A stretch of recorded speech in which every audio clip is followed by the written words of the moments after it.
How's everyone doing this morning? You guys know the rules. We start with a little rock and roll around here. That's how we get this thing done on the Daniel Vitale YouTube channel. We've got a lot planned today, my friends. It is going to be a really exciting day. I'm going to be joined by one of my favorite people in the YouTube growth space, Mr. Roberto Blake, who is just one of my favorite people. Wrote that book that's right there behind me.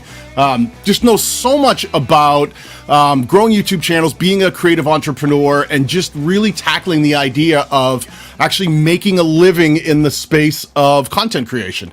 We've also got some great prizes courtesy of our friend Dara Leaves, who's given us live tickets that we're going to be giving away to the VidSummit event that happens the beginning of next month, October.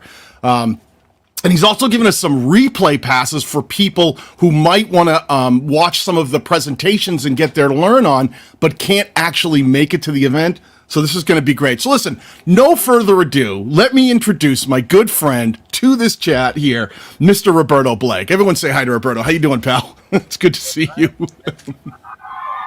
Yeah, listen, he brought his own cheering section. My own cheering section. We're both here back in black, I guess. Yeah, white, black is good. I got a little StreamYard going on.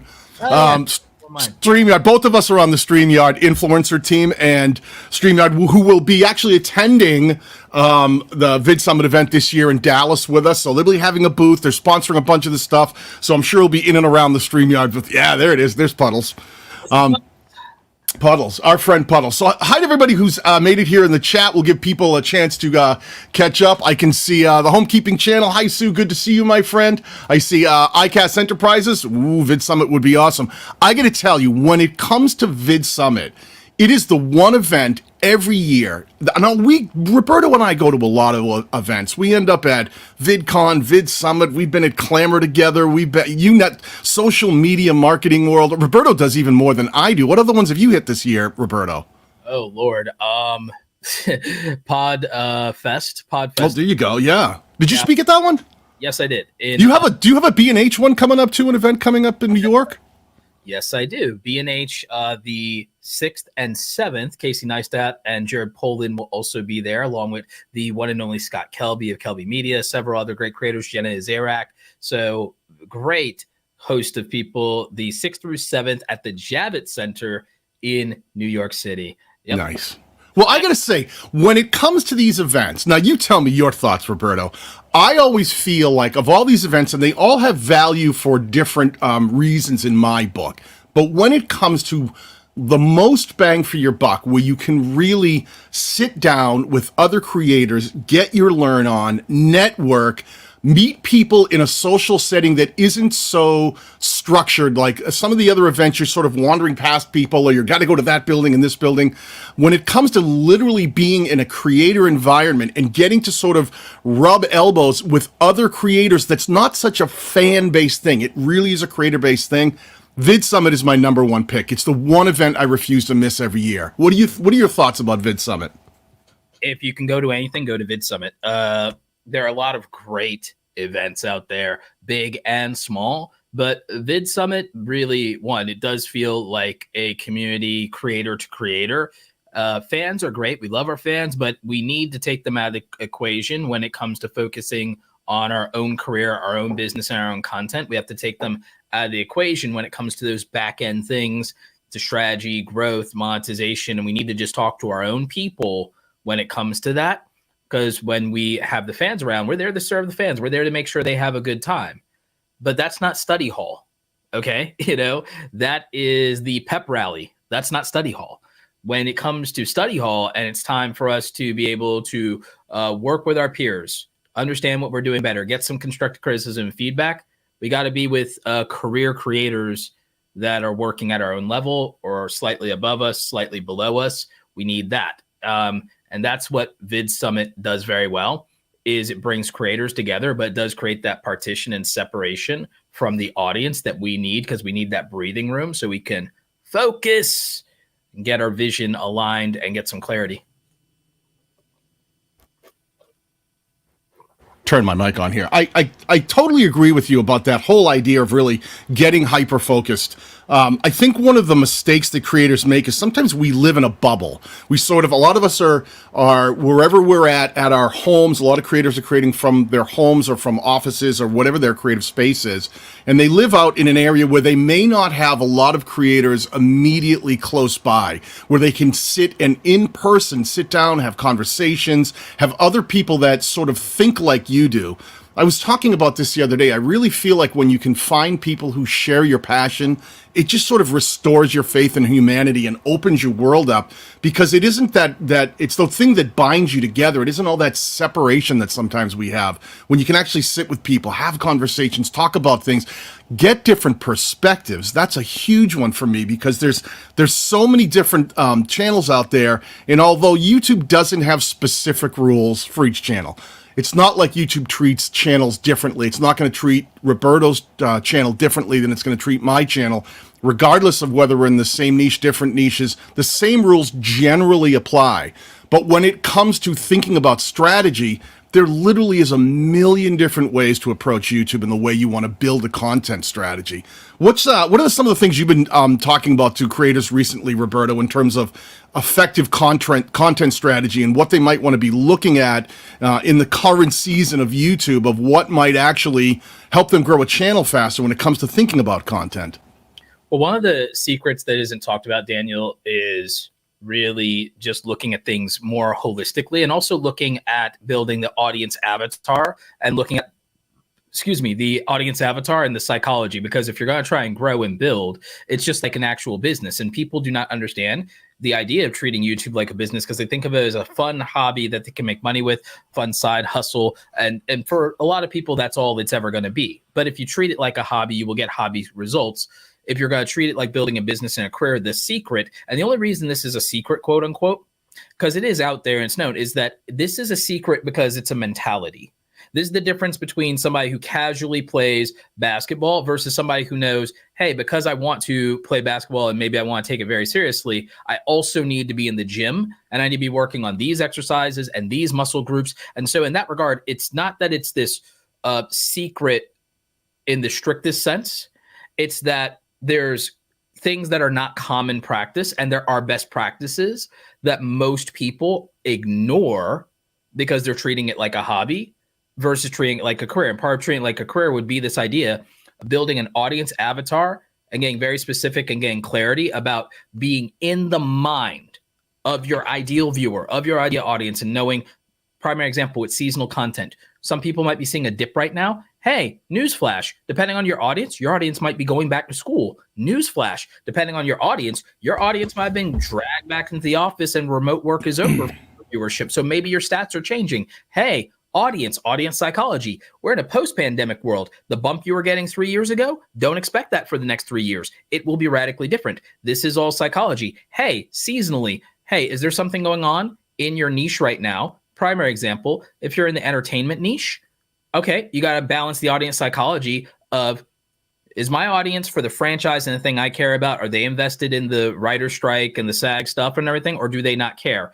Does this affect what content I make? Hey, right now, if you're in certain niches in geek culture, you covering Ahsoka right now, there are things that are seasonal and are predicated. Hey, if you're in tech, about to get into Tech October. It's Tech October. There are seasonal things that affect different niches in very specific and nuanced ways, because they affect the viewer, the audience, the avatar in a very nuanced and specific way. So you got to get into the head of the lifestyle of your viewer. You got to know calendar-wise, season to season, what is a priority for your viewer? What's on your viewer's schedule? What's on your viewer's schedule? What's on your viewer's calendar?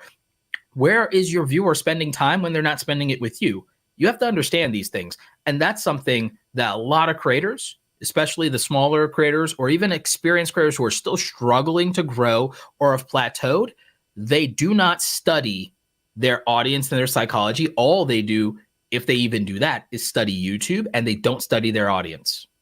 Yeah, it's an interesting point you make there. There's when we've talked a lot of times, sitting with Daryl, is he'll bring up the idea of psychographics, which I think a lot of times creators think about demographics, where they'll look inside of YouTube and go like, oh, it's mostly male or mostly female, and they're from mostly these regions. But there's a difference when you start talking about psychographics, which is when you really start breaking down what your target audience looks like. Like what is their mentality? What does their average day look like? What are they doing when they get up in the morning? What does their year look like? When are they on YouTube? When are they not on YouTube? What are they doing when they're not on YouTube? And what drives them and influences them to watch certain videos and do certain things based on how they live their lives and what's important to them individually? Because I think that's a big mistake. I think sometimes you said it really well there when you were talking about, if you're expecting, real world professional results when you're treating it like a hobby.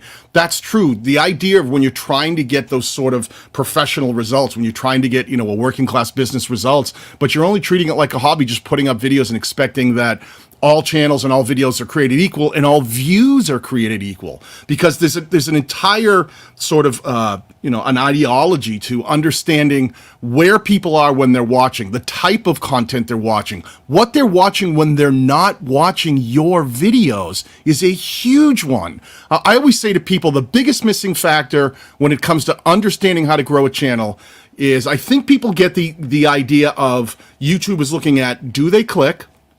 Do they watch? How long do they watch? Those ones I think people embrace. But the fourth factor I'm always mentioning, which I think is at least as important as those, is what do they watch next? Those other things that happen. We're always trying to capitalize on the idea of, listen, the one place where I think we come into conflict with YouTube is, if someone watches one of our videos and then they go on to watch another video, YouTube is plenty happy for them to stay on platform and watch another video. YouTube has met its goal. Great, they're still here, they're still watching content. Where we need to be more selfish is, we don't want them to just go on and watch any other video. We want them to watch another one of our videos, because that's the thing that's going to influence YouTube's recommendations and get more of our content surfaced to that viewer and viewers who may have similar viewing habits. I think sometimes it gets lost in the shuffle. I agree with you 1,000% on that. And by the way, I hope my volume is high enough for everybody now. The thing I would say is that creators, I do understand focusing on one video at a time, but a lot of creators do this and they try to make one video at a time, and they make videos in a almost, and I don't mean this in a negative light when I say this, as much as it might sound harsh, a self-serving matter, selfish content, meaning things like, oh, I'm making a video that emotionally satisfies me and I'm expressing myself and I'm putting out what I want. They're not thinking about what is the most desirable video for a viewer right now and how many people can be interested in this. And it's okay if it's not everybody. Then there's the idea of, and did I deliver this video? And was I just like, oh, I want to get my shots in, I want to get my jokes in, or I want to do this, or I want to really use this film or editing technique that I really care about? Or did they make it for the retention of the viewer, like we said? And then did they make a video that is in alignment with content they've either made in the past or content that they're intending to make that create this buildup that could create a repeat viewer, a return video, or a return viewer, or could even be a binge viewer? Are they creating session loops and session traps? Nick Nimmin, our good friend, talks about watch time traps. There's another level of that. Watch time traps is predicated on an individual video's watch time. What about a session trap? What about saying, hey, of the session, if someone's going to spend an hour-long viewing session on YouTube, what have I done to monopolize that session if it's an hour, 2 hours? If they're going to be on this app, whether they're on desktop, mobile, whatever, and they're going to spend 2 hours logged into YouTube today, how much of that 2 hours am I absorbing because I understand them and I understand what they want, and that out of everything they're going to watch, I'm the person who can best serve them more of what they want to spend their time on? And how am I accomplishing that? That's what I call a session trap. A session trap is about monopolizing the maximum amount of time that someone is going to be on YouTube for that day compared to every other video and channel that they watch that day. Instead of just the watch time, for me, it's about what percentage of the session did I take? A primary example, Daniel, we're going to be here hopefully for, I think, an hour or so. That means if someone's watching 2 hours of YouTube today, congratulations, we monopolized 50% of their session for today. That is a strategic, nuanced goal that I don't think people really dive into when they think about content strategy. So if you want to talk about a secret, that would be one. Yeah. It's one of the things I was talking about recently, was I think sometimes people forget exactly what it is that drives the idea of recommendation. I made a point on Twitter where I had said, hey, every time I do a consultation with a creator, and I do thousands of these, what will happen is we'll usually go in, especially when they're a newer creator, we don't spend as much time with analytics because sometimes they don't have enough data in the analytics at that point in their career to be really useful. So we start looking at the outside in and thinking about the content strategy. We'll look a little analytics. We don't really watch videos, but I kind of poke around the channel and we look at things from the outside in and then a little bit on the back end. But regardless, after 60 to 90 minutes of sitting with a creator, their channel inevitably ends up on the home page of YouTube in recommendation for me as a viewer. And it always surprises people when I tell them that. When I start this, I say, by the end of the day, you'll be the top ranked channel on YouTube recommendation, mostly browse for me. And they look at me and they go, well, is it some magic you're going to do? No, there's no magic. I go into a channel and I start poking around and I start looking at things and going through playlists and clicking on the tabs and swapping over and maybe clicking on a video, but not even playing it and just looking at the comments and the description. I start breaking down how they're building the packaging as it exists on YouTube. And YouTube takes notice of my behaviors. All of these little things are engagement points along the way. Like I might click the subscribe button and then refresh the page to see what kind of featured content they have there for returning subscribers. So these are all engagement metrics, and people forget that that's the goal. YouTube does not look the same for everybody when they open up YouTube. It's personalized and customized to that viewer for their experience based on what YouTube knows about that viewer in that given moment, using previous watch session history, usually in the last 90 days or so, and then other similar viewers, and it's trying to get a bead on you. So one of the things you're really trying to think about is forget YouTube. Jump past YouTube. YouTube is just the vehicle. What you really want to think about is the target audience you're trying to reach and how to get them to start taking actions. Let me give you an example right here in real time. One of the things that actually affects that engagement metric is when all of you people who are here in the live chat actually start chatting and saying something in the chat. That's an action that you've taken that allows YouTube to understand that you've done something that's a little more engaging than just sitting back and maybe listening in the background. So let me give you an example right now. I'm going to share a screen right here. This is the word VidSummit. Type it something like that, VidSummit, into the chat right now. Write the word VidSummit. What I'm going to do is I'm going to use the StreamYard giveaway tool. That's what this is.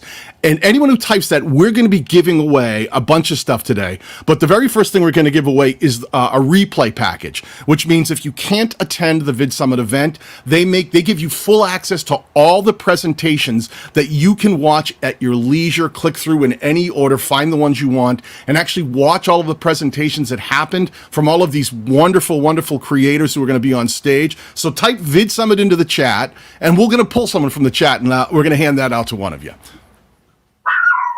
I hear your dog. Yes. Is he saying VidSummit? Is he trying to get into the contest? I think he wants to be in the contest. So listen, this is exactly it, right? Every person right now that is typing is actually sending a data signal to YouTube that they're engaging with this piece of content. So little things like this when you're making content, even though this is fun and we get to give something away, this actually helps YouTube understand how many of you are engaged with this type of content and can actually improve the chances of you getting recommended one of my live streams when I go live the next time. So all of these things, super important. Think about those people you're trying to reach, every one of you in the chat.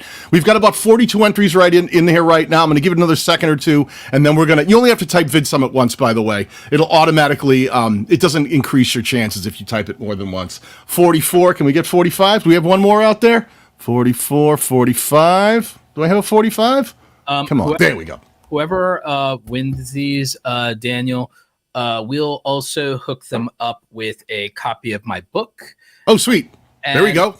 We'll hook them up with something from awesomecreatoracademy.com. We'll probably hook them up with the Creator Starter Pack, and we can hook them up with the Creator Prompts. That is about $20 value, so they can for those, and then the book is about a $15 value, so they can get some extras there.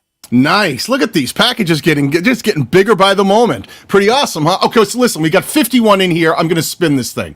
So let's see who it pulls up. Listen, if you don't see your name on screen, don't worry about it. You're all in there. It just doesn't automatically pull everyone up every time.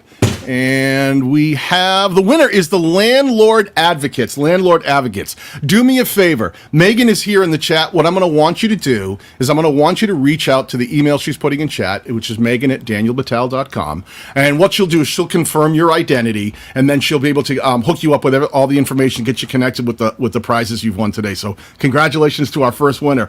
I guarantee you're going to love the VidSummit replays. Roberto and I have spoken at VidSummit. He's spoken more than I have. I spoke the last 3 years in a row. I'd spoken at it.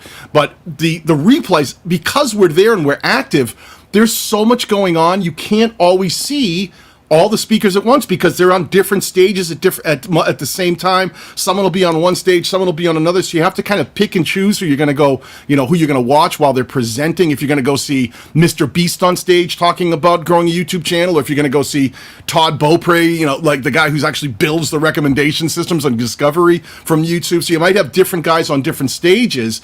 And then afterwards, I love to sit with the replays and just catch up with the stuff that I wasn't able to see in real time while I was at the event.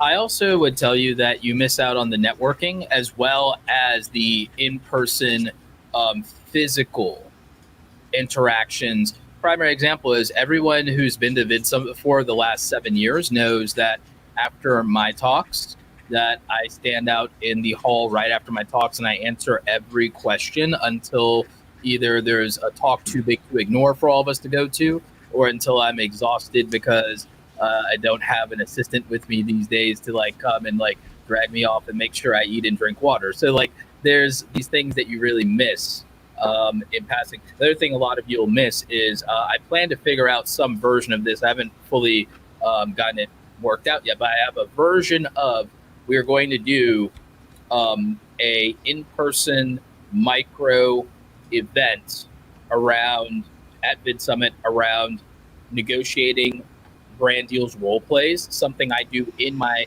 paid workshop quarterly. I have a virtual workshop I do quarterly with Awesome Creator Academy.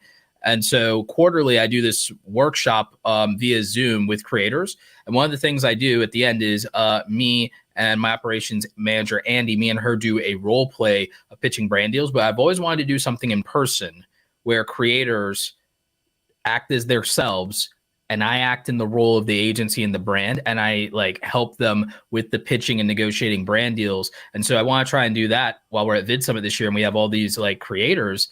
Hey, let's practice your pitches for brands on me. I'll push back on you. We'll record the whole thing so other people can benefit. Those are the little things, those little secret off to the side things that happen within an event like VidSummit that are bonuses that you don't even see announced or anything on the website. Is there's these little pockets of just nuggets of gold scattered all over the place for people to pick up on. And the thing is, you can't get that with a virtual ticket. You have to be there. Yeah, I couldn't agree more. This year specifically is going to be very interesting because up until this year, VidSummit has always been held traditionally in Los Angeles. This year, it's going to be in Dallas at a bigger sort of arena that that doesn't have the hotels attached. They're sort of right next door and in town with restaurants. It's going to be really interesting. So it's going to be a different feel. I'm interested to see how that interplay works out because in the last location, there was a hotel with the conference rooms and stages in it, and then a downstairs lounge that had a restaurant, a lounge, an outside pool deck, and a Starbucks in there as well. So we all tended to congregate in that one area where we'd all be, bumping into each other and sitting down. You'd go to grab a bite to eat for lunch, and there'd be a table, and it would be all these different creators that and maybe you'd sit down and join people for lunch, or you'd stop and say hi and ask a quick question. I'm hoping that all of that still exists and more with the new location, because one thing that was a problem in some of the last locations was like the internet was a little iffy when that many people got together, and even the phone connections, they were just putting so much strain on the system. Well, this time, Daniel, there's gonna be multiple hotels. All of us speakers, I think, are at one hotel. I won't name which one.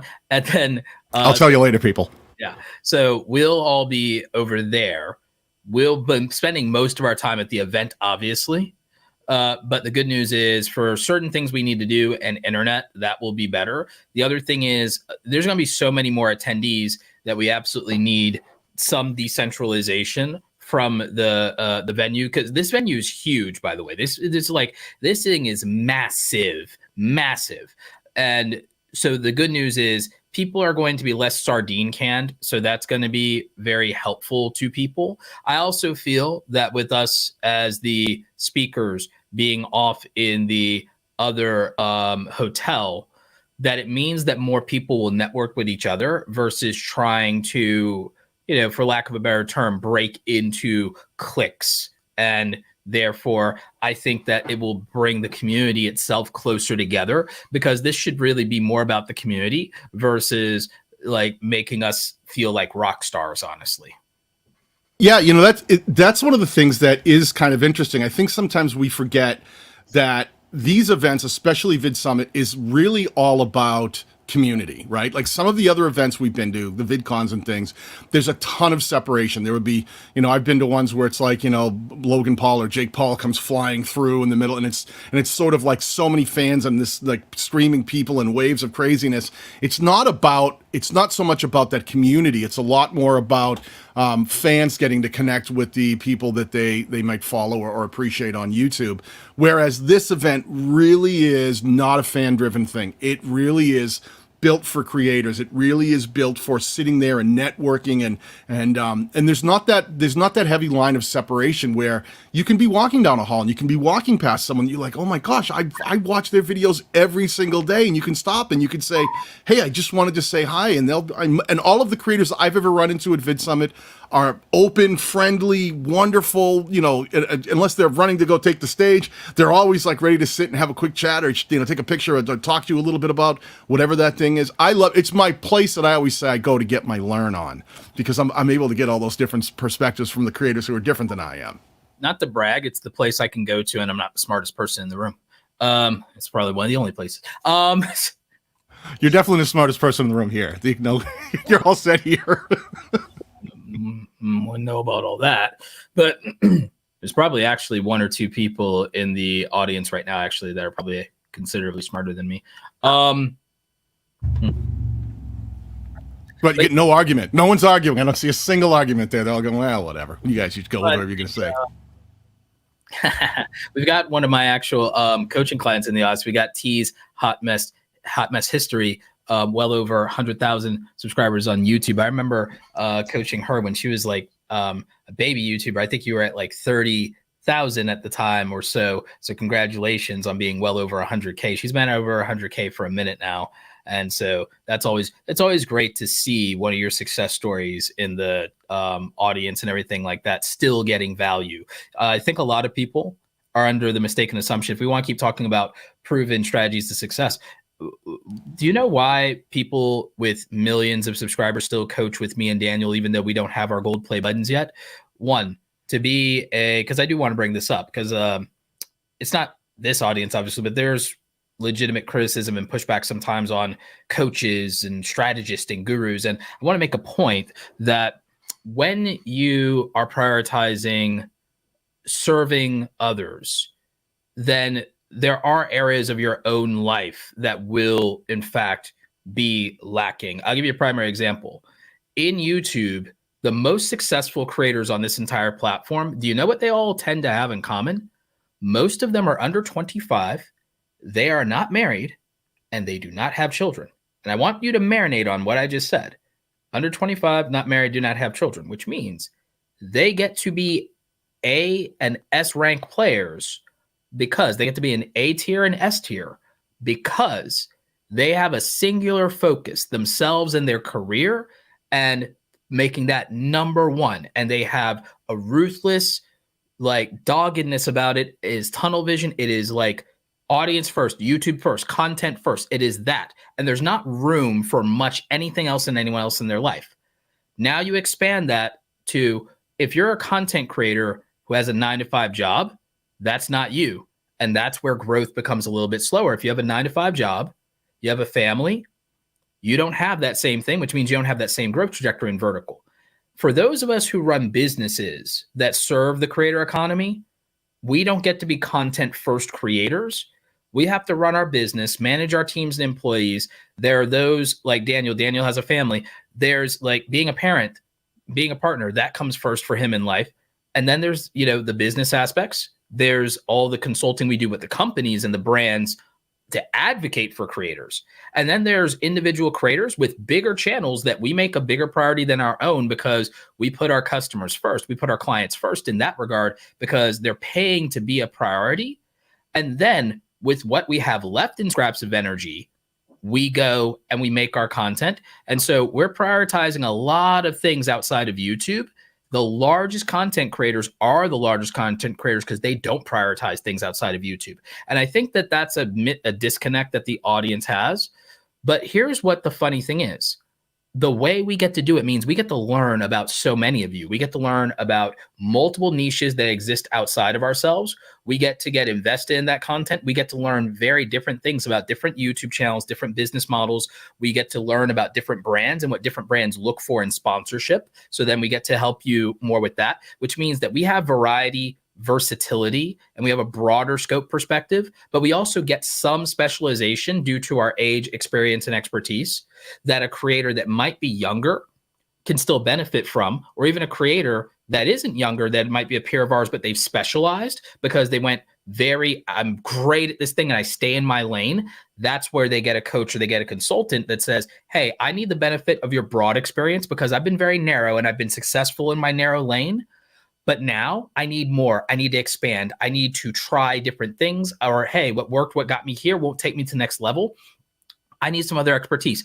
Hiring Daniel is great because Daniel also has experience having worked as a contractor, as a general contractor. Daniel has managed payroll, has hired and fired employees and everything like that for longer in life than some people have been on YouTube. Hell, maybe some of these YouTubers that even might have been alive. He's had more experience in the working world like that, which means when a content creator needs to build a team and needs to hire folks and needs to set up operations, needs to set up payroll, needs to have a difficult conversation with firing and letting someone go, it's great that they have Daniel to call upon because he has experience in something in running a business and an operation even outside of the creator realm that is still very deeply important for a creator that's never done it before. If you look to me, I have experience working in advertising, marketing, graphic design, and branding, and there are things I understand at a technical level about workflow, operations, efficiency, streamlining, turning 8 hours of work into a system that takes 1 hour or 2 hours at best, creating an operations and training manual for somebody to step in and take something off your plate. Those are things I'm very, very good at. Someone who's great at building an audience might be terrible at operations, might be terrible at branding, might be terrible at negotiating and pricing themselves well. I know YouTubers with 1 million subscribers that have gotten screwed over on brand deals, bad contracts, were underpricing themselves for a third of what they're worth because they just didn't know any better because it was a lack of experience and a lack of education, having no background. There are benefits to working with people that exist outside of your lived experience and they can offer you something. And even if you can't work with consultants to get that info, you should be networking with other creators. That's another benefit of going to events like VidSummit. You don't know what you don't know. Talking to somebody else broadens your horizons. There's so much value in learning from other people. And the thing is, you can't judge it off of subscribers and views. There are plenty of people I know that have 50,000 subscribers that out-earn people at 500,000 because they know something the other person doesn't know. The other person knows how to get views and subscribers. The other person knows how to make money.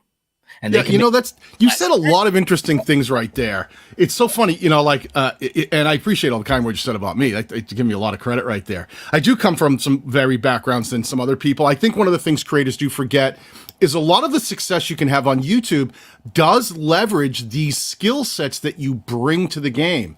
And I never want anyone to. I get sort of rubbed the wrong way when people go, "Oh, well, that's unfair." You've used to play music for a living. You had a couple of record deals, Daniel. You toured internationally. So you know what it's like to be on stage in front of a lot of people and talking to a mic and do those things. All those things I had to learn too. I had to earn all of that. It's not an unfair advantage. It's an advantage absolutely because I've done it previously and I put tons and tons of man hours into doing that. So when I came here, it was easier for me to just step up to a mic and be able to look at a camera and be able to hopefully express the thing that I'm trying to say in a way that makes sense. But yeah, there's so many things you can bring to the table, like what Roberto was saying. I've been self-employed since I was 17 years old, maybe earlier than that, 16 years old. Yeah, I mean, I've just always been. I had my own business, so like all of the tax strategies out there, especially if you're a U.S. resident, I've spent so much time learning how to effectively manage the amount of money you make and then reinvest back into the company and be able to do things in a way that allows you to afford some of the things that you'd want to have for your business and also be able to leverage so you can keep your income balanced in a way where you understand how much to reinvest back in to keep your overall earnings of what you net into a certain taxable income and make sure you're reinvesting into the company you're building so that you're not sitting there going like, well, it's all about just making more money. It's all about building something. I am always surprised when I talk to a lot of creators and I go, well, how much money do you write off from, every year building your channel? They're like, well, I don't really make any money yet. I haven't, I'm not monetized. That's got nothing to do with it. If you're building a YouTube channel, you're building a business. You should immediately put that into an LLC, set that up, and you should start all those cameras that you buy, the microphones you buy, all the things that are all around you as you sit there and create, all of these wonderful tools and time you spent building out a set and all these different cables and things. Every one of those things, whether you're making money or not, is a tax write-off, and you can run your business in the red and actually take tax deductions for the things you're buying as you're trying to grow your YouTube business. It's just sort of thinking about things more seriously and not just trying to wait for some magic AdSense money to come in and fill your bank account. You're building a business, and sometimes that business will operate at a profit, and sometimes it'll operate at a loss, regardless of how much money it makes. It can make $100,000 in a year and still operate at a loss. And that's okay because you may be reinvesting into the very thing that you're trying to triple that income the following year. So there's all these different things you learn when you sit in places like VidSummit that we're talking about at tables with, me and Roberto having lunch or having dinner, or Nick Nimmin will be sitting with us, and Brian G. Johnson and Dara Leaves will sit down. We have conversations. You walk in and you start learning just by hearing people talking, and you can ask a question and say, well, what is it that you're doing there? And you'll actually get answers that you'll never hear in a video, that you'll never hear somewhere else on YouTube, because they're so specific to that moment and to that particular conversation that they may not have mass appeal across our channels. So we wouldn't make a video about it, but you'll absolutely learn that stuff just by talking to other people who are also creators like you. That's the content, by the way. If anyone's wondering, oh, well, what sits behind the paywall? It's the stuff that would never scale. See, at a certain point, even with me and Daniel, a lot of our views may not feel like anything radical or special for our subscriber counts. But the thing is, a lot of times we're making content we know you need versus content you would want to watch, which is the opposite of what anyone in an entertainment style niche or anyone who's focused on their YouTube channel's growth for their income would do, meaning that we are not optimizing our own channels for maximum growth. I'd argue we're not even maximizing and optimizing for maximum profit either, because if I wanted to do that, I would do 30 days straight of the Make Money Online videos, which I could successfully do, by the way, without fluff. But that would be I would just make all of my 40 CPM videos, my $40 CPM videos. I would just make nothing but $40 CPM videos if I was optimizing for growth. Yeah, you make a great point right there. Like the idea of that's a content strategy and why you're doing. I'm going to take a quick second here, though. Our great friend, Mr. Roberto Blake from the Awesome Creator Academy, type the word awesome into the chat. Let's give away another replay package for anyone who gets picked using the StreamYard giveaway tool. Thank you, StreamYard, for this wonderful free tool that allows us to do this. Type the word awesome one time in the chat. We're going to randomize and pull someone out. I think that you said a great thing there. It's funny. And Roberto's going to be giving away a book. We've got stuff. There's going to be packages here. Listen, one of the things I think that Roberto said here that made a lot of sense and really resonated with me is we get this a lot. I'll have people come up to me, and I know you probably do too, Roberto. People will come up to you and say, well, if you're so smart on YouTube, then why don't all your videos get 1 million views? And it's one of those things that is exactly what you're talking about. The kind of content we're making isn't necessarily built for that kind of growth or that kind of reach or that kind of immediate, recompense from the audience digesting and consuming that stuff. Now, listen, I've made videos that drove over 1 million views in 2 weeks. I know how to do that. I can do that. Roberto's made videos that drive over 1 million views. These are things that's not that we can't do it. It's just that a lot of times what we're building just isn't built to have that kind of scale always. And especially niche videos that need to be made to fulfill the catalog and the conversation. Parts of that conversation are never going to have that kind of reach that Mr. Beast will when he puts a Lamborghini down a crusher. Or it doesn't build the type of community that we would want ourselves to have, meaning that I don't necessarily want a community of people that want to emulate every big YouTuber per se. There are videos I want to do that I think will get 100,000 to 1 million views that are case studies, where I actually want to do a storytelling case study on people that I think had an impact on the platform. Like I have a video planned at some point, because I'm hoping actually while I'm in New York, since he's a friend and I can text him, I'm hoping that in his busy schedule, Casey has time for me, because I'd love to have a sit down interview finally with Casey. I had an interview that should be coming out soon with iJustine. I had a video with Marquez years ago. I've interviewed creators with almost 10 million subscribers. I've interviewed Nathan Barry from ConvertKit, who has a $30 million a year business that almost sold to Spotify for $200 million.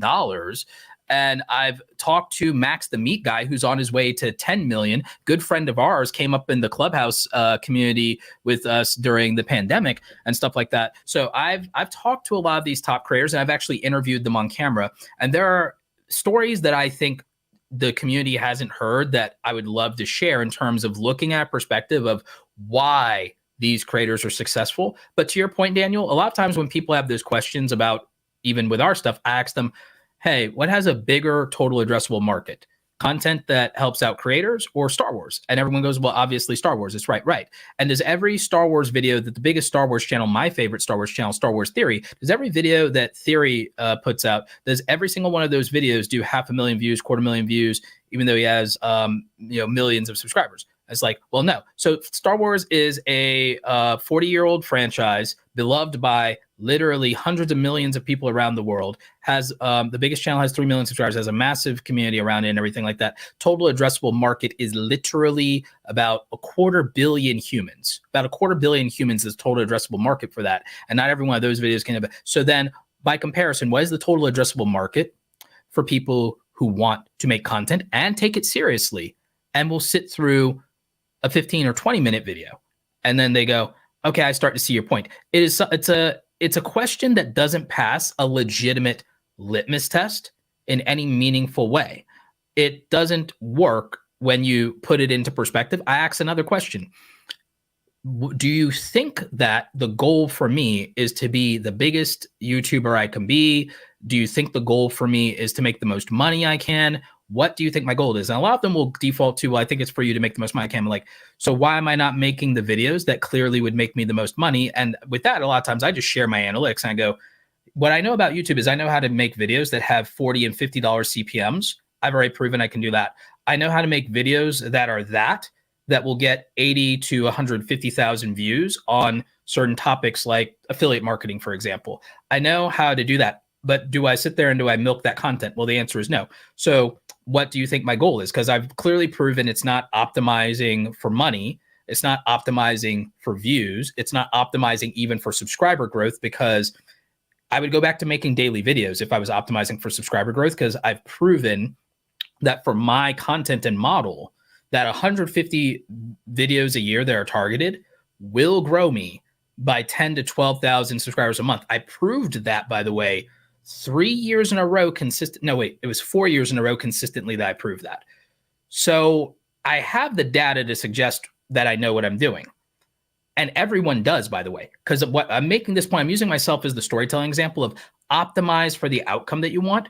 The outcome I'm optimizing for is what content has proven that it will resonate and create a transformation in my audience, and what content turns that casual viewer into the potential career creator that I want to work with, that I want to take to another level, and that becomes part of my network and becomes one of my success stories and becomes somebody that helps me build other creators down the road. Because what I'm doing is I'm not just helping content creators, I'm helping content creators that I think are good faith creators that are going to help build the community in a direction that I think is positive or is helpful, is fruitful, is profitable.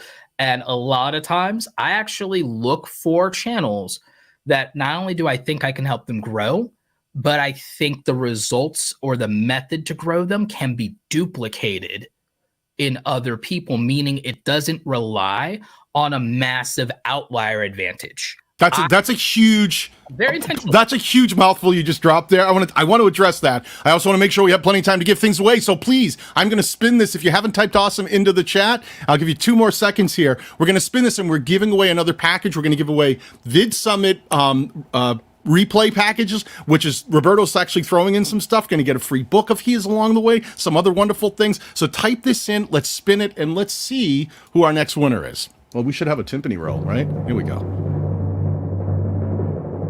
The winner today is... Boom, there we go. Sean Paul. Sean Paul, congratulations. That's awesome. So listen, what we're going to do is we're going to hook you up. All you need to do is contact my channel manager, Megan, at danielbatal.com. She's going to drop that email into the chat. She will confirm your identity, and then she'll make sure that you get set up with replay passes. She'll be able to watch all of the onstage presentations from VidSummit Dallas this year at your leisure. It's a wonderful, wonderful thing. I want to sit where you were just talking, because I think that's really important. That whole thing you started talking about there was something that I stress with my own coaching clients. When I sit down with them, one of the very first things I say to them, Roberto, I say, what's the goals of your channel? And a lot of times they look at me a little confused, like, well, more views and subscribers. I've always said that that's not goals. That's sort of tools to achieve the goals you're trying to reach. But one of the things you really want to think about is not all channels are built to do the same thing. I think a lot of creators come to the table and they think, well, what's a successful channel? It's one that has a lot of subscribers or a lot of goals. And then when I start talking to them about channels that are my coaching clients who have under 20,000 subscribers and are earning multiple 6 figures a year, it freaks them out. They go, well, how can such a small channel earn that much money? Because all they're thinking is AdSense, instead of thinking, what are you trying to build? If this channel were at everything you wanted it to be, and in 2 years from now, what would that look like? And when you sit with serious creators, a lot of times they'll say things like, yeah, we'd like to have a handful of subscribers that, that they're reaching people. We'd like to get a decent amount of views. But really, some of them will say to me, what I'm really trying to do is bring awareness to these, courses that I have, or this other thing that I have going on. And I want to get the conversation going here on YouTube. But the point of it is really high conversion rates, not just conversion for subscribers and views, conversion from the people who actually do watch, go on and actually do the thing that creator wants them to do. I think that a lot of times we run into channels that are what they call very niched. I hear people say, like, I'm really very small niche. I like those sort of smaller niche channels and creators, because a lot of times if they get very focused, that means there's probably not a lot of competition in the thing that they're trying to do. And if they do it well, they have the ability to have very high conversion for the people they are trying to reach out to. Because there's a lot of people out there that are like, well, I'm interested in something very specific. And if you're that channel that not only offers all of that kind of information on the channel, but then might offer some courses or some tools or some products that can aid that person in that thing that they're doing, that's an easy spot to start finding a win. They might also get to grow the niche itself. They might be a big fish, small pond. But here's the thing. In YouTube, the weird thing is, even if you're a big fish, small pond, you could grow the pond that way too. If you think about it, and if you are that, you can end up, your success might attract more people to expand and grow the niche. And you might now be able, instead of just filling a demand, you might transition into creating demand. Yeah, do you think if they're for creators out there, right now, because we've got creators of all different size here in the chat, what would be the kind of thing, whether they're just getting started or if they've been going, they've been on YouTube for a while and they might be struggling a bit and feeling like, I just can't seem to reach that level of success that I'm trying to get to. What would be one of the tips that you would give them to think about in general when it comes to approaching their channel and taking a good look at it and understanding where they might want to be spending more effort? Clarity becomes extraordinarily important. So again, I would focus on, it's one tip, but this will probably encompass 3 to 5 things. And I'll try to keep it as brief and as succinct as I'm capable of, which, might still be long-winded. So clarity, define that audience avatar and get very, very clear about that. That's number 1. Number 2, the next thing is analyze and truly be honest with yourself about your skill sets. Maybe use a mental model like Ikigai, which I preach constantly. Chris Do preaches constantly. Ikigai is 4 quadrants. Passion. What am I really passionate about? You need to figure out more than one thing you're passionate about, because then you have to align it to something you actually are good at, something your skills and talent actually can demonstrate results in. So you have competency and you can speak with confidence, because it doesn't do any good to be passionate about something. You be passionate about something and suck at it and then wonder why you're not making money and why you're not growing an audience. So I would say that the thing to do in that situation is use something like a mental model like Ikigai to then get clarity. Not after you got clarity on your audience, get clarity on yourself. What am I passionate about? What am I actually good at? How does that make money, and how much money can I make? And is it reasonable to say I can make a living off of that if I do likewise like the people who are doing it? And then from there, you need to figure out what market does this serve? Who does this serve? And is the total addressable market big enough to make it profitable in that other quadrant? But also, let me be frank, is the total addressable market big enough to satisfy my ego and desire for attention and validation? Which means maybe it's not underwater basket weaving that's going to work out here. Like, maybe I need a bigger niche. Maybe it is, you have to be in something like Star Wars. Maybe it's not that indie game that you wish got more attention and say, oh, I want to cover these indie games that deserve more attention. If something deserves more attention, then guess what that means? It probably doesn't have enough attention already with you covering it for you to be able to monetize it well, or for it to grow enough for you to feel validated from. And so no matter how good you are at passionately opining about these indie games or indie projects, and how well you are at editing and doing all these things, and how passionate you have for that space, the thing is, enough people may not also be passionate enough for it to make money or for it to scale and grow you. So realistically, we have to have clarity about our audience. Then we have to have clarity and have a heart-to-heart with ourselves and figure out this Ikigai thing and figure out balancing this so we don't suffer and struggle bust as creators forever. And then I think you have to have some clarity and some understanding of the functional nuances of YouTube as a platform. And then once you understand that, you have to develop the skills to serve the audience. You have to figure out how you're going to deliver for these people in a way that they like and they accept. What's the threshold of video production and quality that people accept and subscribe to in the niche that you're competing for attention? What is acceptable there, but what's also above and beyond? What's above and beyond look like? And can you deliver on that? And if you're not even at the skill level to deliver what's acceptable, you can start, but you need to get there, and you need to get there quick, fast, and in a hurry to the best of your ability with the circumstances you have. You also have to be realistic.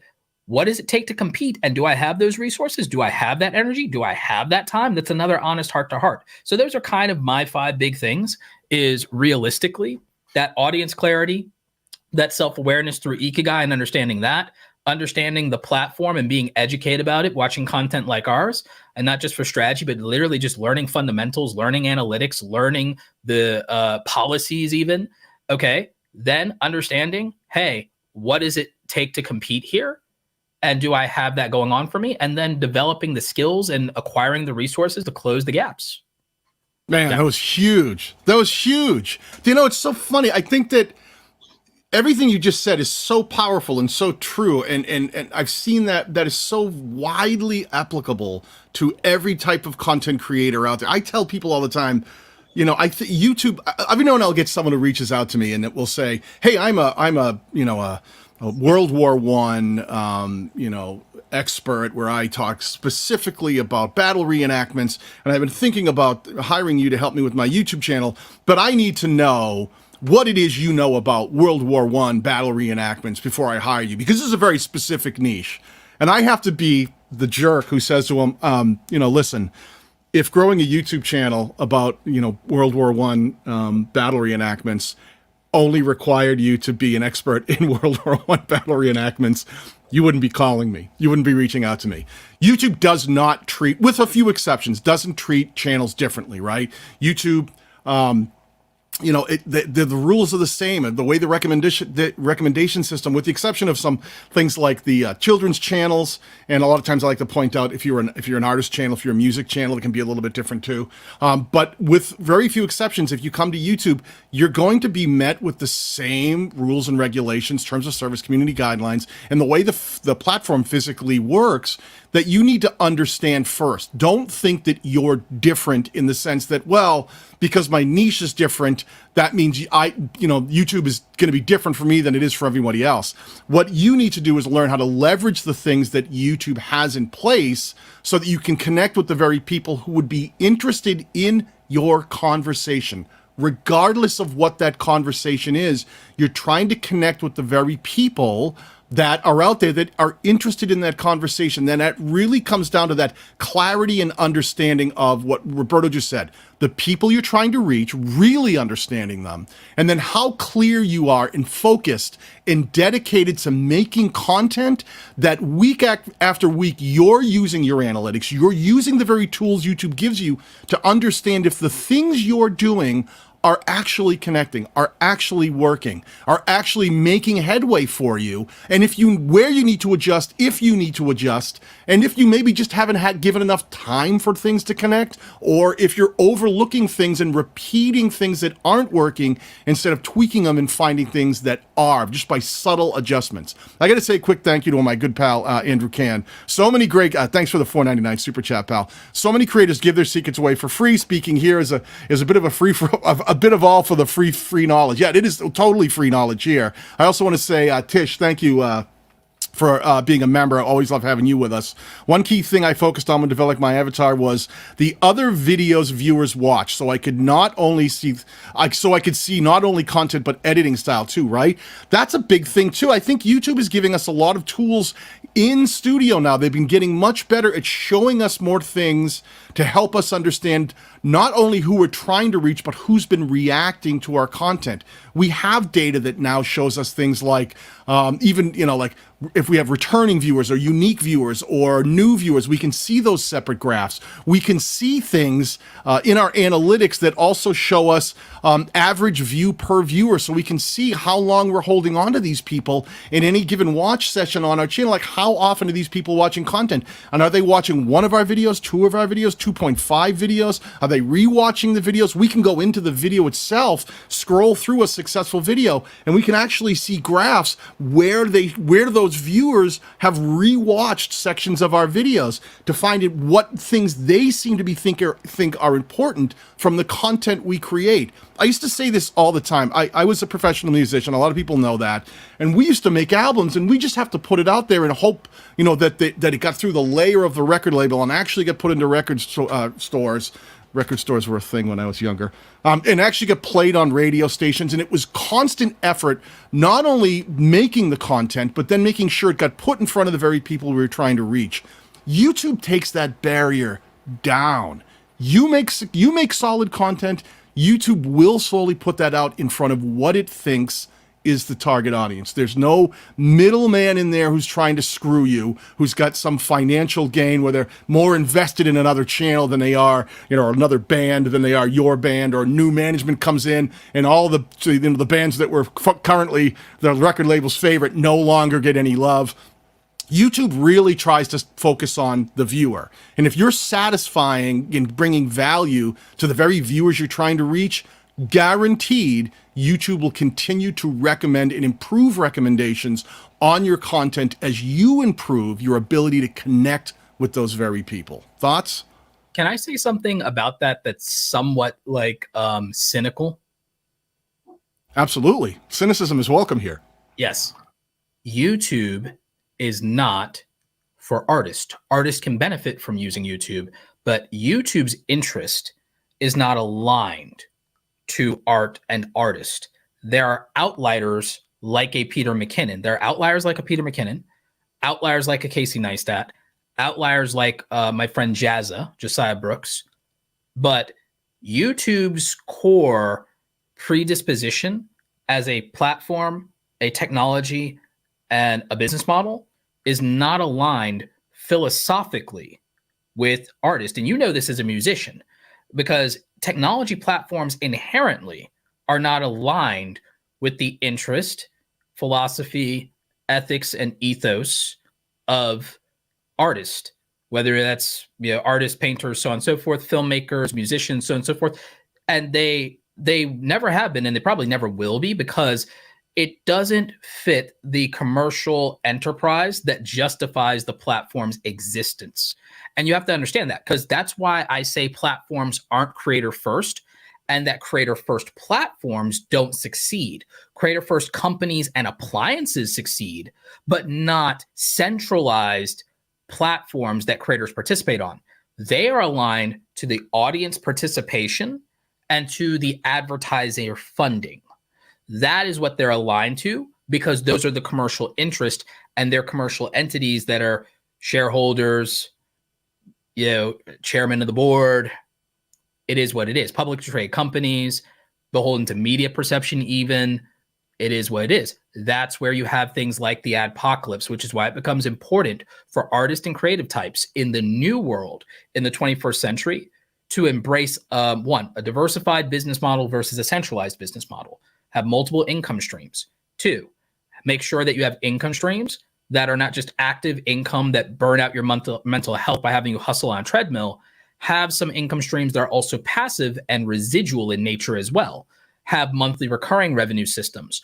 Also have direct support from your audience and be able to directly monetize the support of your audience so that you can retain independence and retain your voice. Because there's not really much good in saying you have a platform if it's entirely dependent on being beholden to the interest of advertisers, whether it's directly through ad revenue or directly through sponsored brand content, because then you're giving up a large portion of your creator control. You're also making them the primary stakeholders in your content and business, instead of your audience being the primary stakeholder, when more than 50% of your revenue is a combination of advertisers and sponsorship deals. Think about it. The equity belongs to the corporations, not to your community. So as much as it might sound some kind of way to sell directly to your audience, it's important for them to be the stakeholders, and they can't be the stakeholders if they don't have skin in the game. And I think that proportionality probably needs to be as spread out as possible. One, to protect your own income as a creator. Two, to protect your voice and the creative control, but also to protect your community so that you are not financially leveraged by outside interest instead of community interest, and allows you to be an audience first creator. That is a trick, though. You know, nowadays, that is a trick. Well, we see, it's funny because when you start talking about like artists, and artists to me is such a broad topic, right? But I tend to lean into, when I hear artist, I think musician, right? Because that's just the world I lived in. Musician, painter. But it's really interesting, like you're in the traditional sense, you know, music channels coming, because I've worked with a lot of music channels, and I have to make them, you know, or help them rethink the way that they approach the platform, because a lot of them, I have to tell them, I'm like, listen, it's not 1984. This isn't MTV. If you just write a song and make a music video, it's not like it's just going to get put into rotation and suddenly all these people are going to love you. It takes more effort than that. There has to be a reason. I always ask musicians, why would someone watch your video? And they tell me, well, you know, it's a good song. And it's, well, how do they know that from the outside looking in? How do they know that from the packaging? How do they know that from the title? How do they know that from the thumbnail? And they've just got like the name of the song, the name of the band, you know, and then like a picture of them with their guitar or whatever it is. And they're expecting people to automatically respond. It's so interesting, the kind of music channels that I follow, because the music channels that I see doing really well are guys like, you know, Scotty Devine from Scott's Bass Lessons. He's just killing it, right? Just crushing it. Talking about music theory, talking about playing, talking about it from a bass player's perspective. Just blowing it up. When you see guys like Scott Novak, drummer, like from a drummer's perspective, just laying stuff down. And these guys will get together. They'll actually do jams on each other's channels and talk about theory. Even when you see people that you don't expect, Jack Conte, right? The guy who created Patreon. He had the Dead Wax channel, where he's actually an accomplished musician, and he'll sit with some of his buddies, and they'll sit down with guys like bass players like Leland Sklar, because they've got the cred to get them in there, and start talking about what it was like to play bass on like James Taylor albums, and also on, you know, all these famous albums, and get perspective. And it's built around conversation and storytelling. Can be a much more powerful way to connect with people, give people a reason to watch, because there's story behind it. There's more intrigue than just, here's my song, won't you please listen? And please go listen on Spotify. That stuff doesn't work. So that idea of approaching the audience and thinking about how would people who have no idea who I am choose to watch my video when it's surrounded on YouTube by videos that not just are in competition for what I do, but videos that serve the other interests of that viewer in that moment. How do you win? How do you win? What are some thoughts on those things, Roberto, regardless of the kind of channel that you're building? How do you compete against effectively, from the outside looking in, how do you effectively compete against the other interests of the viewer? Do you know, a lot of what I've thought about is the concept of, and this is my speech at VidSummit. My speech at VidSummit is the concept of becoming a destination channel, a one-of-one creator, of literally having the monopoly of mind share because you make content that cannot reasonably be duplicated. And I'll give you a primary example.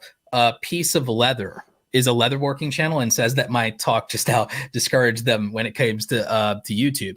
The thing is, I think that leatherworking could be massively successful on YouTube because there's a lot that goes into it. Just like I think a blacksmithing channel can be massively, massively successful on YouTube because there is spectacle content that can exist for that beyond people who are just interested in leatherworking or blacksmithing. Because when you talk about that, there is a spectacle actually that can be done if you choose to execute it. Primary example, first level of differentiating yourself could be the visual aesthetic and style of what you do. If you're going to do a trade, whether it's leatherworking, blacksmithing, electrical engineering, plumbing, metal casting, there are really interesting things there because a lot of times you're dealing with machinery that the average person and the general public has no access to that machinery. And when filmed in an interesting and cinematic way, that can in itself draw in spectacle. Because if you're doing like blacksmithing, the smelting aspect of that is highly visually unique and appealing. Also, what competition do you really have because who has access to that machinery? It's a highly invested thing that requires expertise and money that the average person doesn't have. So who the hell is going to compete and duplicate what you do?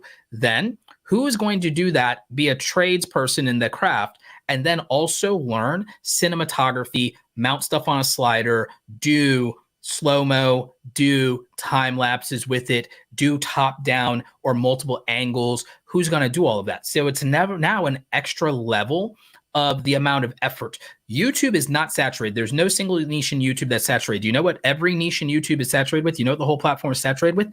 Low effort content. So how do we become a destination channel? One, the level of effort that we put into an individual video becoming absurdly high makes it hard to duplicate, which means you cannot go to another channel and watch another channel that puts in the effort of these videos, because the effort required is unreasonable for more than 90% of people, maybe even 95% of people. So now we've eliminated the saturation based on effort alone, because they cannot put in the effort. They don't have the time, expertise, or energy to make the content we're making. So then there's that. Now, once we invest in higher production values, now the production quality has scaled. That eliminates 90% of people and disqualifies them there as well. And then if you're doing something like leatherworking or blacksmithing, the facilitation of that is also still so small of a group of people that they don't even have access to participate in this. And then the people who do don't have the additional funds to go get high-end camera equipment that makes their audio and video significantly better. And they don't put the time in for the technique and the cinematography with regard to that. They're also not then probably taking the idea for the spectacle and the idea. If I was a leatherworking channel, I might actually do a video that recreates the outfit from a massively popular franchise at the moment. Maybe it's taking advantage of Game of Thrones and House of the Dragon, and then also combining that with using local Instagram models in the area, so that when we craft this leatherworking, we also have people to wear what we crafted and what we made, and to kind of play out a small cinematic scene with that. And then we also get these before and after and transformational things. So transformations before and after, that's unique. Now collaboration element, that's unique. Who's going to then collaborate and then show the thing that was made, then being showcased in the real world? And then if you don't use machines, it's okay too, because here's the thing: if you don't use machines, if you're a leatherworking channel, you don't use machines, there could be these very interesting things in terms of showing handwork, and even the not using machinery and doing it all by hand could be now the other unique value proposition of, I do it the way they did in the olden days. I did it the way they did it before the Industrial Revolution. There is a unique angle, but that angle is not being leveraged in the storytelling yet, is it? And so then is the title. And then there's the idea of then creating like spectacle. And then there's also things like what Eric is saying with, okay, you could also do something that's interesting. Maybe it involves bikers, and now you can do something with somebody that's big in the Harley Davidson community. And then you can go ahead, and that could be also another draw in terms of a before after. Or it could be that you made a leatherworking, and that, like I said, it fits some other niche thing in pop culture as well. And now this is something exciting for someone who's not necessarily thinking that they're into leather, but they do have familiarity with the thing that you're talking about. So now there's an entry point to scale here. So there are aspects of storytelling, spectacle, and high effort, high skill content that differentiate a channel and then make a channel interesting and much more unique and give it broader appeal than it might otherwise have. And so this is taking things to this whole other level by, one, low effort, low skill content is abundant on YouTube. Separate yourself from that by having a highly valuable skill set that you can deploy within your content that makes it unique enough. And also taking the skills and the foundational skills of YouTube, take them up a notch and up a level to be able to look above average in your own niche, if not above and beyond in your own niche.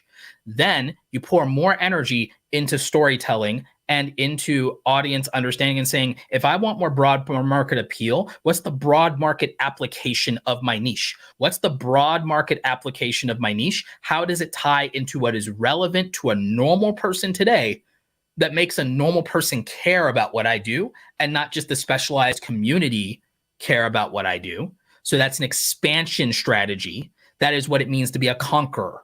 If you're going to be a conqueror, you're not focused internally alone. You understand the external world, and you understand where you have a vector of attack that fits and suits you, and where you might not even be able to lose if you tried. And you should probably pursue and understand what that is. That takes thought, that takes time, and it takes a little bit more thought, time, and energy than just staying at home and managing the territory you've already conquered. So you have to think. That's huge. I'm going to jump in here for a minute because, one, I want to make sure that we have a chance to give away some stuff. I asked earlier how many female creators we have here in the chat. Listen, I've got 2 tickets that are going to be given away, one to a male, one to a female, per Dara Leaves' request. Tickets to attend live summit in person. These tickets are $1,000 a piece, and they are going quick because they have a limited amount of tickets they sell.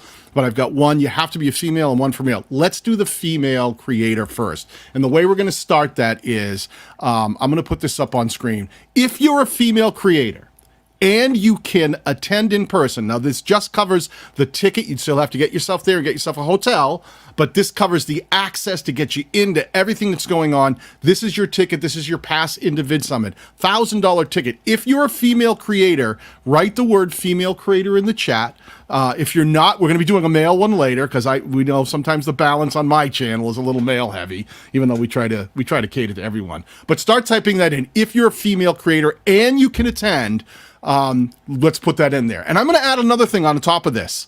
If you are a female creator and can attend this event, not only will you win a ticket to VidSummit, but I'm going to give you a free 60-minute one-on-one channel consultation to go along with this, so that if you want to use that afterwards or before, if you want to get prepped, if you want to get your head in the right space beforehand, we can get you booked into my calendar. Or if you want to do it afterwards, after all your creative juices are going and you want to start to try to implement some of that on your channel, we can sit for an hour one-on-one and I'll help you start to strategize a content strategy to grow your channel. So if you're a female creator, type that in. Now I want to stay here for 1 minute. There was a thing that one of the people who's in my battalion private membership, her name is Robin, Hooked by Robin is her channel, and she was talking. She made a reference where she said, "Hey," talking to the piece of leather. Is that what it is? I'm gonna make sure I get the name right. She's saying, we're not too dissimilar. Let me show you Robin's channel. She is a crocheting channel. This is what she does. She does crocheting. She films everything with her phone. 662,000 subscribers with only 227 videos published. Okay, crushing it.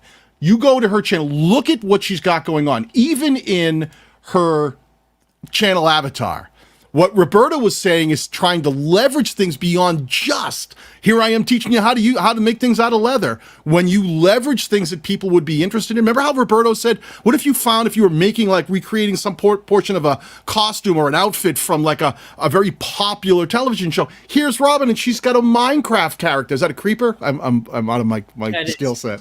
Right there, done in crocheting. So she's leveraging other interests in sort of expanding the potential reach of people and saying, hey, if you think crocheting is just a grandmother sitting in a chair, let me show you how it can be more fun and more interesting. And if you look at the colors and the styles, she does, seasonal things. So she's got bumblebees, she's got bunnies, she's got all these things that start, one is a key ring, so it's all these projects and different applications. And if you look at the kind of content she creates, not only does she do well in the short term, but when you look at some of the popular videos, this is a crocheting channel. 2.9 million views, right? Look at this. 2.9 million views, 2.8 million views, 2.7 million views 10 months ago. Okay, 1.3 million views. This is the kind of views when you build something that's bigger than just the thing that's in your head. You can't, if you say, well, you know, making things out of leather is hard. Well, crocheting is hard. Making crocheting giant Afghans and throws and things, that's hard. That takes time. So you have to make the decision if you're willing to put in the time and effort to really build a YouTube channel around the thing that you're creating, because every one of us spends time and effort doing things besides just building the channel. So you have to decide whether you have if you have the commitment, if you have the understanding, if you're willing to get in there and trying to build, because you could have the next 662,000 subscriber channel on YouTube if you're willing to put in the time and effort along the way. It's also a capacity issue. It's not just whether you're committed and whether you're capable at a skill level, but also whether you have the capacity in terms of time, energy, resources, manpower, even a lot of times. What I tell people is my framework for YouTube success is the acronym for time: time, freedom, investment capital, manpower, and experience/expertise. Without these things, it is very difficult to become a very, very successful creator. It's not impossible, but it's one of the most proven frameworks with regard to the foundational circumstances required that are the barrier not to entry, but the barrier to breakthrough. Remember, I said YouTube is saturated with low quality content because, to Michelle Carre's point, the only barrier to entry is the upload button. The problem with that is then it means it's widely accessible and that the output is mostly low effort content. And therefore, if you want to stand out, the answer to that is high effort content. High effort content is not accessible to every creator. I tell people, if they understand that, to build up and level up over a period of time, which is why I believe in incrementalism versus the theory of virality, because I understand that most virality, not all, but most, 80-20, generally speaking, most virality is predicated on people who, one, what do most viral video creators have in common? Most of them are younger than the average age of everyone in here. Most of them are under 25, not married, no kids, no responsibility. They're either able to go back home or drop out of school or balance it with schoolwork, and that's it. They have, to a degree, investment capital, because you have to throw every dollar that they make on the side into YouTube because they can pile into a 4-bedroom apartment, sleep on mattresses, eat ramen if they have to, or mommy and daddy are subsidizing them in the background. Let's be very real about that. Some people that are older than that, guess what? Spouse subsidize them. Their stay-at-home husband or their stay-at-home wife subsidizes them and allows them to do their YouTube channel. I know a successful tech creator that got to blow up because he got to be a stay-at-home husband, and his wife literally invested $20,000 into his YouTube channel. Like, so there is a investment capital situation. Some people have Megan, did you hear that? $20,000 invested. I'm just saying. I don't think Roberto's talking directly to you, but I think he kind of is. You're not getting it from me. Sorry. Then there's manpower. Some people are able, because they have their friends aren't doing that thing and everything like that. They're able to, round up the boys, round up the townie friends and say, hey, we're going all in YouTube and everything like that when we're not working in McDonald's and everything like that. We're going to work round the clock. You're going to help me with the channel and you're going to grow it and everything like that. That is literally one of the stories behind Mr. Beast. Same thing with Eric. Eric took money out of his successful business venture, looted his own coffers, took 2 of his employees on payroll, and gave himself a year to become a big YouTuber, and invested $75,000 into himself. Time freedom because he was a business owner, investment capital from his previous success, manpower by taking his own employees on staff and taking them for his other venture, and then the experience that he had from building that successful business and his expertise. So that's my formula for YouTube success as far as the conditions that create it is, hey, you got the time to put into this. You got the money to put into this. Sometimes you got outside manpower to help scale it faster. That's the speed thing. And then previous experience and expertise sometimes plays a role when it's not your first at bat at trying to be successful at something. Sometimes it's not even about technical ability and expertise. Sometimes it's that their previous success in life was they were a student athlete, like Ryan Trahan was a student athlete, Logan Paul and KSI were student athletes. That confidence, charisma, taking punches, all those things, without any technical ability or success, that still matters when it comes to performing on camera, especially as an entertainer. So that helps. A lot of people don't realize experience, expertise. A lot of people, one of my favorite creators out there is Kelly Stamps. Kelly Stamps did improv and actually learned how to be an entertainer. That also built up her charisma and confidence on camera. Other experience she had, she was in the Air Force. Higher level of courage, confidence, and charisma, and trying things in that brings that to the table for doing YouTube, and the capacity to learn things and challenge yourself brings that to the table. So again, that all plays a role here, and it's the thing you don't see, and it exists outside of strategy. Right. I mean, again, well said, my friend. Let's move. I gotta try to make sure we're moving through some of this. Listen, again, if you're a female creator, type female creator into this, and you can attend the VidSummit event in person at the beginning of next month. I'm going to go ahead and spin this one. So let's hope we're going to confirm, whoever gets pulled up here, that you are a female creator. But let's get this thing a spin. And let's see. What do we got? Who do we got? Who do we got? Who do we got? Guess what? Corgi bot. Wait a minute. That's Trey. You're a guy. Trey, is there someone else in there that I don't know about that is a female working on your channel? Because I think that maybe you just typed that in. I know Trey very well, who's wonderful, but Trey is a guy. So I'm going to have to say that, Trey, I think you may have just accidentally typed that in, not knowing that it was female at all. Is that correct? Just to jump in, yes. Trey hopped in right after you get given all the stuff. Oh, okay. So don't blame him too much. Okay, I won't blame him too much. All right, so this one, again, let's spin it again. I want to make sure this is a female creator who can actually attend VidSummit Live. This is a $1,000 ticket to go attend VidSummit next month in Dallas. So let's draw again.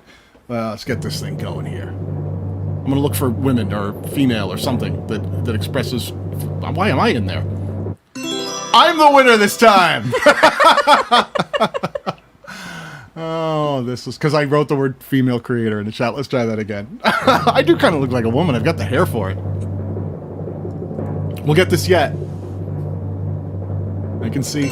There we go. We got one right there. Grieving Mommy. Brooke. I can't see the rest of it. Grieving Mommy. Now listen. Now, Grieving Mommy, just confirm with us in the chat that I'm guessing Grieving Mommy, that would make you female. Just confirm with us that you actually can attend VidSummit in Dallas the beginning of October. You'd have to get your own airfare, or if you live in the area, and grab your own hotel. But that's a $1,000 ticket, get you into this event. Just give us a yes or no in the chat so we can make sure. If you can't for some reason, we'll hook you up with something else, and we will make sure that that we give the ticket to someone else. But either way, Grieving Mommy, you'll win a 60-minute consultation with me, and we'll be able to sit down and I'll let you have that prize, and we'll look at your channel. We'll figure out a content strategy to get you going.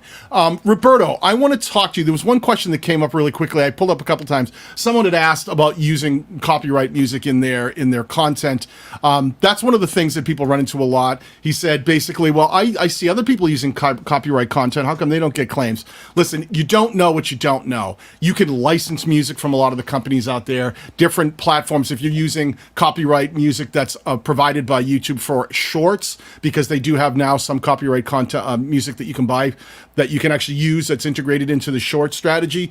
Companies like Licked allow you to purchase access and permissions to use copyrighted content here on YouTube. So never assume just because someone else is doing it that you should be able to do it too. Make sure you understand what they're doing and why they're able to do it. So that's the biggest thing I always say. I never want anyone out there who might be thinking about doing something that could potentially get them a warning or a channel strike or a copyright strike or a community guideline strike, use as their excuse, well, other creators do it. It's the worst thing to use an excuse, because a lot of times what'll happen is you'll get creators that maybe haven't been caught yet. They've done something that maybe they are using something they shouldn't. They just haven't been grabbed up by the system yet. So make sure that if you're going to use someone else's music, that you have permissions, licenses, an explicit permission from whoever might own the copyright to that particular music to use it on platforms that it's going to be surfaced on.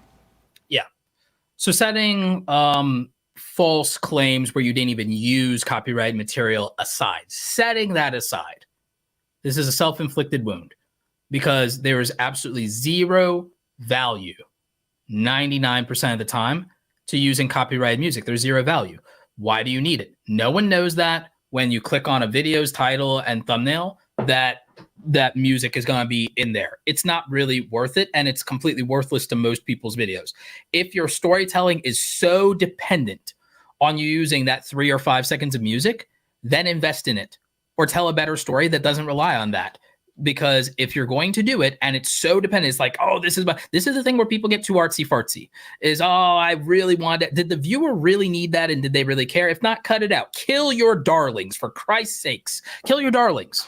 It's not necessary. And if it is necessary, then pay to play. Pay to play. Buy the license. Lick.com. Artlist. Go to YouTube's Creator Music Library and buy the license. If it's essential to your story and you need it so desperately, then pay for it. It's very simple. But you really shouldn't need that to tell a good story. Yeah, I totally agree. I think sometimes people go, well, I want to use that song, and that's it. They just end there, and it's like, well, if you want to use it, you're gonna have to pay to get access to it in a lot of circumstances.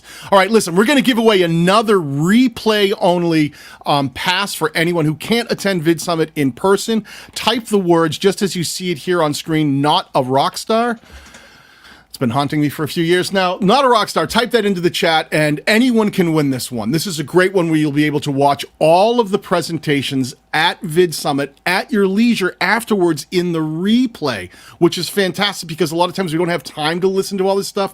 And some of the I haven't seen the entire list of people who are presenting this year. You're presenting this year, Roberto?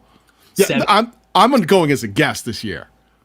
Oh, really? You're not presenting this year? No, year? I'm not presenting. I have the last 3 years, and I didn't even ask about presenting because I kind of feel like every time I present, it might take away a space from someone else who potentially could bring something to the table. So I'm just going to go there and hang this year. So I'm going to have a lot more time to actually see some presentations because what happens with me when I'm presenting, I get sucked up into the whirlwind of prepping and getting it all ready.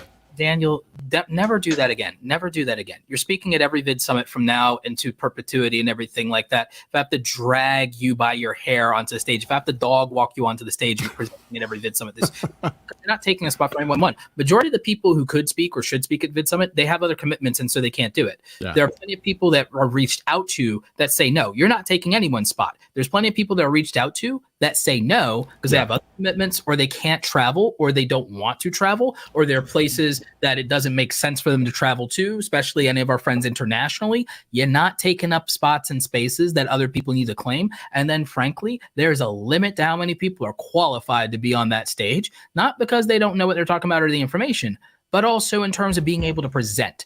Presenting is a skill.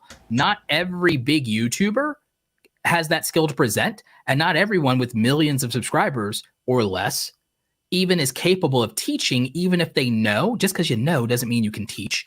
And even if you can do either, doesn't mean that you are good on stage. People get nervous, people freeze up, people stumble over themselves, people get anxious. It's not great. So the thing is, you are proven to be good at all of them. Get your tail on stage, my boy. All right. I have been sufficiently reprimanded here. I will promise next year I'll apply again. We had such a great year last year. Dee and I were on stage right before Colin and Samir. I mean, right after Colin and Samir, and right before Mr. Beast took the stage at the very end of the event. And it was like Colin and Samir hit 1 million subscribers on stage live. The crowd's going nuts. Dee and I are backstage going, what the F? How are we going to follow this? It was a crazy moment. That was one of my most exciting memories from VidSummit. We had a blast though. Our presentation went well, and I had the manpower of Dean Nimmin on stage, who's a powerhouse himself. So that was great. All right, so type "not a rock star" in, please. You can win a free VidSummit replay pass. Cool Abstract Art says, I saw recently 2 channels that got copyright claims for doing covers. One channel plays piano, one channel is a bass player. Is there a reason they would get claims? Exactly that. Copyright. Someone owns the rights to that songs. You're not allowed to cover other people's music without permission. So, different artists and different copyright holders have different perspectives. Some will let you do it and they will share in the profits, which means you'll get a notification from YouTube that maybe they'll allow that to stay up, but they're going to claim your monetization. Whether that content is monetized or not, they can automatically monetize it and claim either a portion or all of your monetization. There are some artists out there that even if you mention them or play any of their music, that you're not allowed to do anything. The Eagles are and Queen are the two bands that are sort of known infamously for striking anything that's related to their music on YouTube and social media.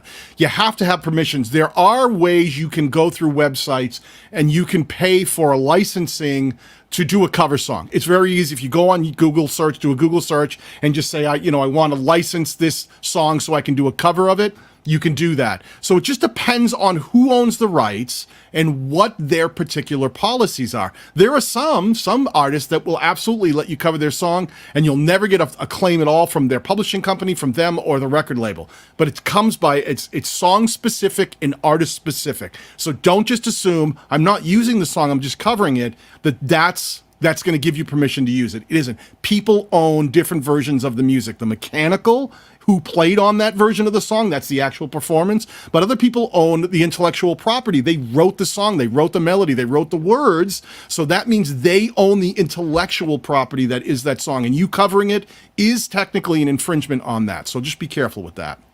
With gaming, something a lot of people don't understand is that the music within a game may not be owned by the game company. They were licensed by the rights holder of the music, which could be, it could be Sony Music Group, could be Universal Music Group. So it could be either of those. It could be an individual. It could be a group of individuals that share various different rights of it, and so on and so forth. And that licensing to the game party, the gaming company, does not transfer to you as a third-party creator, which is why for gaming channels that I've worked with, and I've been working with a lot of gaming channels, a lot of people think, oh, well, this doesn't apply to gaming, what you're saying, whatever. Gaming is so super specific. I've interviewed Bijou Mike on my channel back when he was growing and when he blew up to 750,000 at a previous VidSummit. I interviewed him. That interview is still up, still massively relevant, I think, to gamers. He's at 4 million now and growing, 5 million, something like that. So Bijou Mike.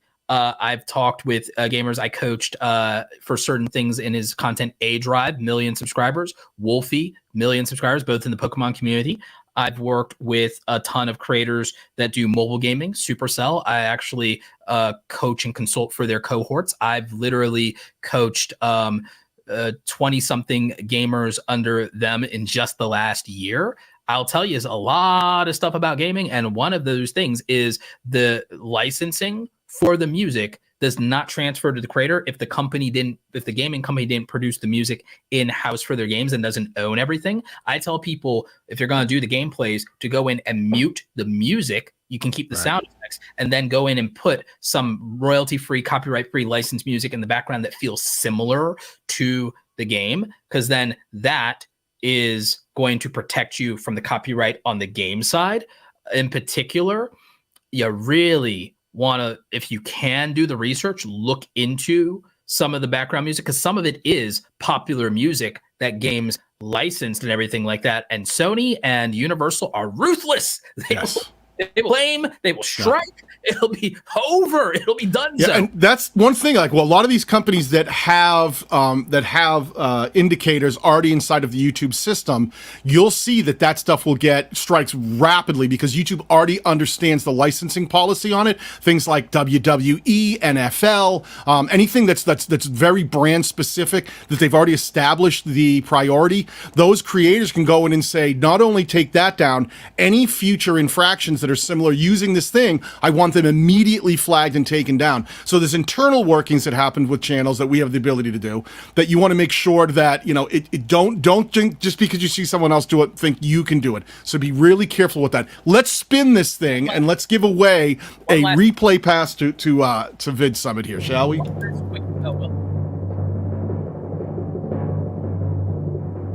Let's see. Lots of names.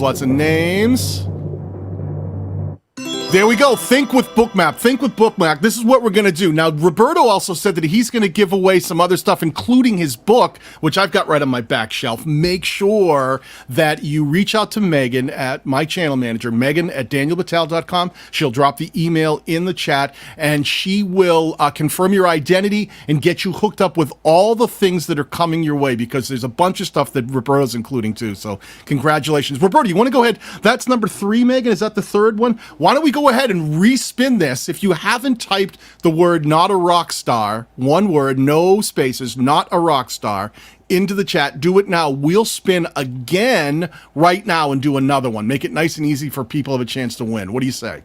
Yes? I say yes. Let's do it.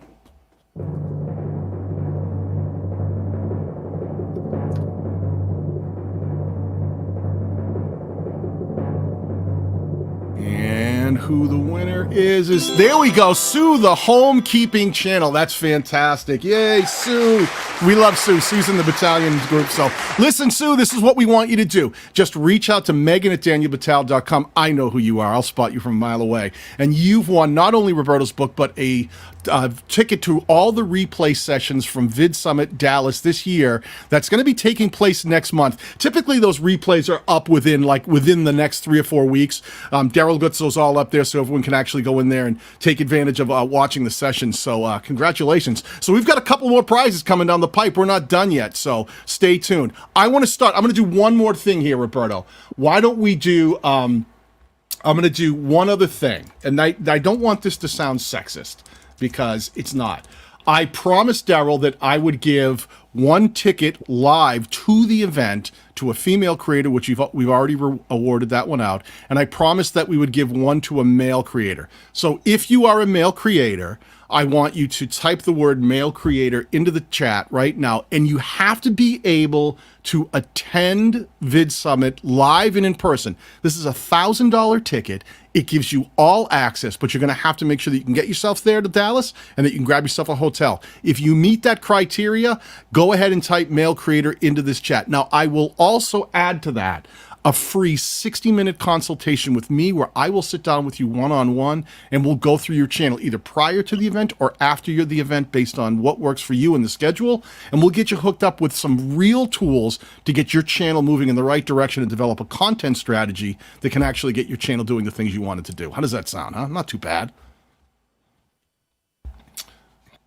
All right, listen, let me do this. Let me pull us back up over here. So Roberto, one of the things that I was talking to some of the creators recently about was thinking about different ways to use content on YouTube to start reaching some of the goals that they want to hit on the platform.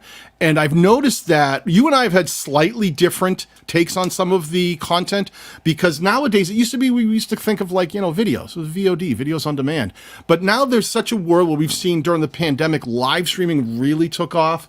We saw the advent of short form content come to YouTube recently after TikTok had come out and then it got banned in India. Now we're seeing community tab not only being given to people at a lower threshold for entry, but it's now starting to show up in our analytics where we can actually gauge things like how many subscribers are we getting, how many likes, how much conversion are we getting from our community tab posts. Learning to use these things, what are some of the things that you would talk to creators about strategically using shorts, live streams, long form content, community tab posts? What's some kind of tips that you would give when it comes to a content strategy and how those things might potentially be useful for that strategy? Several things. And also don't forget podcasts too. Podcasts are now here.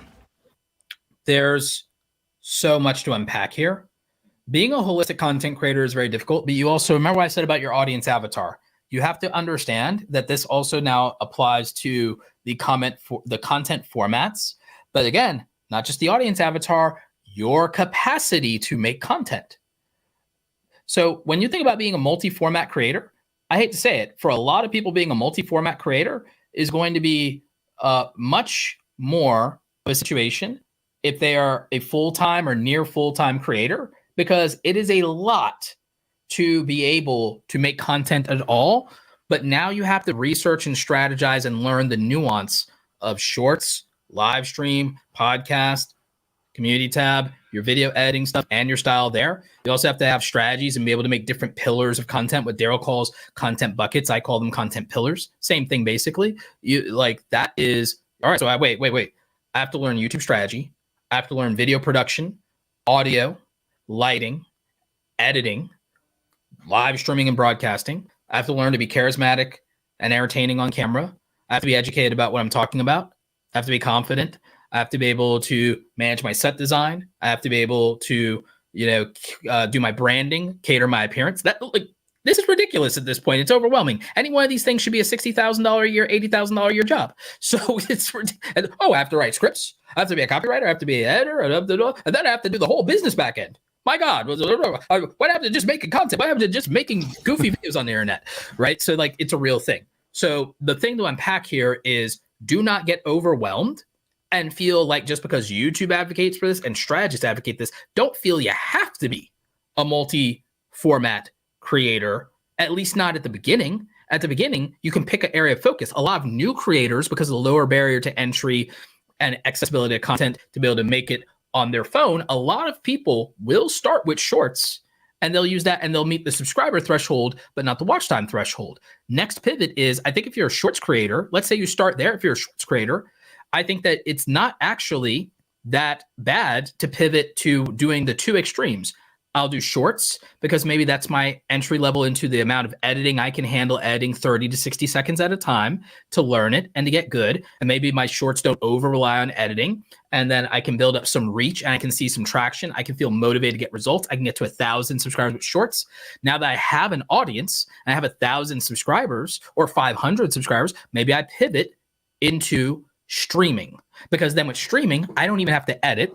It can be personality driven. It can be interest driven. It can be reactionary. It can be this. And then maybe people who enjoyed me in short form want to say, hey, the same psychological trigger for short form content of quick dopamine also applies to FOMO. FOMO is also quick dopamine.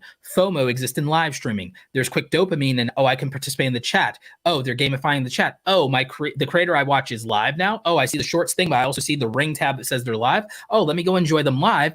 Now I'm participating. Wow, I'm gonna deal with them more. I'm going to, now. And then all of a sudden, if you went live for 30, 45 days, you might meet the watch time requirements faster than you think if you're doing that for an hour to 2 hours per live stream, because the math just scales. The math just scales because then you literally only need a very limited amount out of your 1,000 subscribers to watch you live those 30 to 40 times in whatever period you're doing that for a portion of those 1 to 2 hour sessions. And there will be people who watch the whole session. You'll rack up the watch time. That is a pathway to where someone in 90 days can be monetized on YouTube. And I don't think I've ever shared that publicly, that would be my 90-day speed ramp hack to monetization, would be leveraging shorts, posting those multiple times a week, getting to 1,000 or 500 subscribers, then getting the 3,000 to 4,000 watch time for the levels of monetization by then live streaming back to back as many days as I can in a 90-day cycle, get to 30, 40 plus live streams in a 90-day cycle, rack up the watch time, rack up the replays on those, leave those up, by the way, leave your live streams up. Do not unlist your live streams. You need them for watch time requirements. And now they're in separate tabs. They're separate algorithms. Doesn't impact you. Live streams don't hurt regular short, it doesn't hurt anything. They're separate. The only reason people think that they hurt each other is because, watch this, if a normal video is your baseline, a live stream usually will have 1/10 of those views. If whatever your normal views are on a VOD, a regular edited video, regular posted YouTube video, a good old-fashioned YouTube video, live streams will have 1/10 of that. Shorts potentially can have 10 to 100 times more that.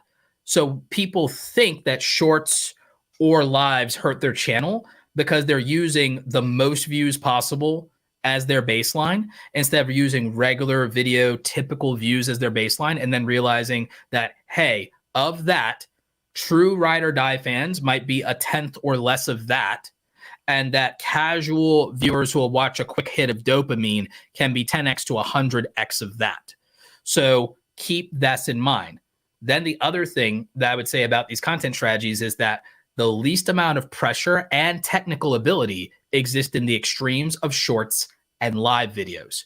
The most extreme level of ability exists in regular edited YouTube videos because they have the expectation and conditioning of TV replacement content, whereas live streams you could think of as a radio replacement supplement. So live streams are a radio replacement broadcast supplement, and regular edited YouTube is a TV replacement supplement, okay?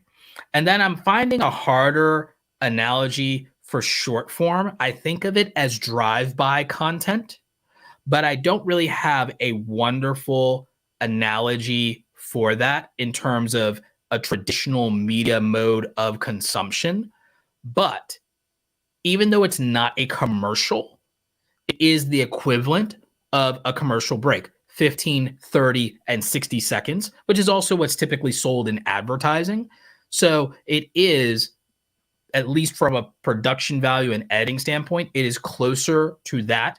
If you want to realistically think about it, it's closer to that vignette, that little commercial break. In a way, it's a very snackable piece of content. You could almost think of it as almost comic strip content. If I did want a drive-by analogy, you could think of it as the 4-panel comic strip. You can think of YouTube as replacing TV, and then you can also then think of live streaming and podcasting as radio. And therein also lies the difference in their commitments of energy, resources, time, and production value and experience. I also love Community Tab. It is one of the most underrated monetization methods in YouTube with the Community Tab. It also helps with engagement hacking for your audience. If people are engaging with their Community Tab, your other content will surface to those people more. So it's actually a reach hack. I tell people to use it 1 to 2 times a day if possible, with the variety of formats, whether it's polls, quizzes, text post, and image post, or also resurfacing old content that you might want some more traction on for one reason or another. A business hack for people would be to make an unlisted video that really promotes your business or your product or your service, and then use the Community Tab to push that unlisted video a couple of times a month, and use that as a driver for your business. So that's another hack a lot of you are not taking advantage of. You're in the Amazon Influencer Program. You'll never get kicked out of the Amazon Influencer Program if you use my affiliate strategy of using the Community Tab 2 to 3 times a week to post top 5 and top 10 list of products that your audience will love, or books that you're reading, or things that save you time, and just post that as a, hey, here you go. And by the way, Community Tab reaches outside of your subscribers. So keep that in mind. Live. Yeah, that's I think people forget that thing is that like the reach in there and the way that these things integrate, because like there's also limitations you want to pay attention to. There's, I think, a limit on videos on regular long form published videos. I believe it's up to 3 notifications in a 24-hour cycle per day. The reach on the notifications on shorts is slightly different, and it's doesn't overlap. They've gotten much better at people who do not watch short form content, most likely will not be served notifications when you publish a short. Those will be more specifically sent to people who actually have a watch history of consuming short form content, specifically when they do consume yours. Another thing when it comes to Community Tab posts, I think the limit is now it's one notification in every 3-day cycle. So when you're trying to time some of this stuff, you can think about, well, I don't use Community Tab at all. And if Roberto says start using it, you can start figuring out, well, if I want to get the most bang for my buck, why don't I try to drop that on a day when I'm not publishing some other content, so I'm not fighting notifications, I'm not having a notification for a video and a Community Tab going out to the same people where they can only choose one or the other, and now you're competing against your own impressions and notifications. But then I've got a down day here and I haven't made a Community Tab post in the last 3 days. Let me drop one now. It'll have the highest potential reach for people who have notifications turned on and can help you move that needle forward. So all of this, thinking about how to use these different types of content, which is, Community Tab posts are content, using them together in a way to grow your channel effectively. I want to show you this in a minute. Let's do this really quickly. Male creator, I want to spin this thing. We're going to give away the live in-person VidSummit ticket to whoever wins this draw. Let's do it. I'm also going to give away a 60-minute consultation that goes along with this, one-on-one, to whoever wins this particular event. I hope that, let me see who it is. Adventures with Time. Do me a favor. Confirm in the chat that you can attend this event. It's the beginning of next month. The ticket will be available, but you have to make sure that you get your own transportation there and a hotel accommodation. But $1,000 ticket. This is a huge win. So congratulations to you. Just confirm in the chat that you can attend, and then get in touch with Megan, my channel manager, who will leave her email down in the chat, and she'll confirm your identity and get you all hooked up with everything that goes along with that, including a 60-minute consultation with me. So congratulations. So Roberto, are there any other tips when we start talking about the idea of content strategy that you think people are missing out on? Because one of the things you and I talked about recently, you had said that you felt, and I thought it was a really accurate depiction. You felt that sort of, videos themselves were there for people who are very interested in the conversation, and that's your main target audience. You felt that shorts were more like the sort of people who just want a quick snack bite when they were only digestible, and you felt that the live streams were for like the ride or die. People who are here right now. I've got, well over 250,000 subscribers, but we clearly don't have that many people here because this is the ride or die. These are people who are here, want to get into this conversation, very specific. And I thought that was I thought that was a good comparison. I had a little change in the way I saw shorts than the way you did. But have you pivoted that position at all? Do you still live and breathe and die by that? I still breathe and die by that, but I can expand on it because it was nuanced. It's nuanced, and it's a tweet versus I can have the conversation with you. So the thing that has the most potential to reach beyond the audience you already have, and we see this with creators who start from zero, by the way, is shorts. Shorts, because guess what? YouTube is predicated on Google. We both agree to that, right? Yep. Yep. And you're already familiar with broad match, phrase match, exact match, yeah? Yep. That thesis, I live and die by. I contextualize everything in those three tiers of the broadest total addressable market, then a more niched market, then a hyper niched market. So like that is how I view this, which means shorts is the broadest market possible. It is the largest total addressable market and is the most casual audience there is. Psychologically, that is predicated very, very much on like passing interest, and it's not a deep investment because it's not a big commitment. There's no pain. It's under 60 seconds. It's the least amount of pain you could possibly have. So that's why, because there's no commitment. There's no need for it. It is very digestible. That's the entire point. But then we get into regular videos. Oh, well, now you're asking for 10 minutes instead of 15 seconds. That's a lot, man. Like, hey, I don't know you like that. I don't know you like that. But if I do know you like that, it's like, oh, yeah, of course. And yeah, you know, you're a good guy. I know you always deliver. And yeah, it's like, so again, it's I know you, I like you, I trust you. Meaning if it's a short, I don't need to know you. It's good times. It's like, hey. Well, yeah, one of the things is too, exactly what you're saying here. And I sort of, I see that from a slightly different angle, but it's the exact same point.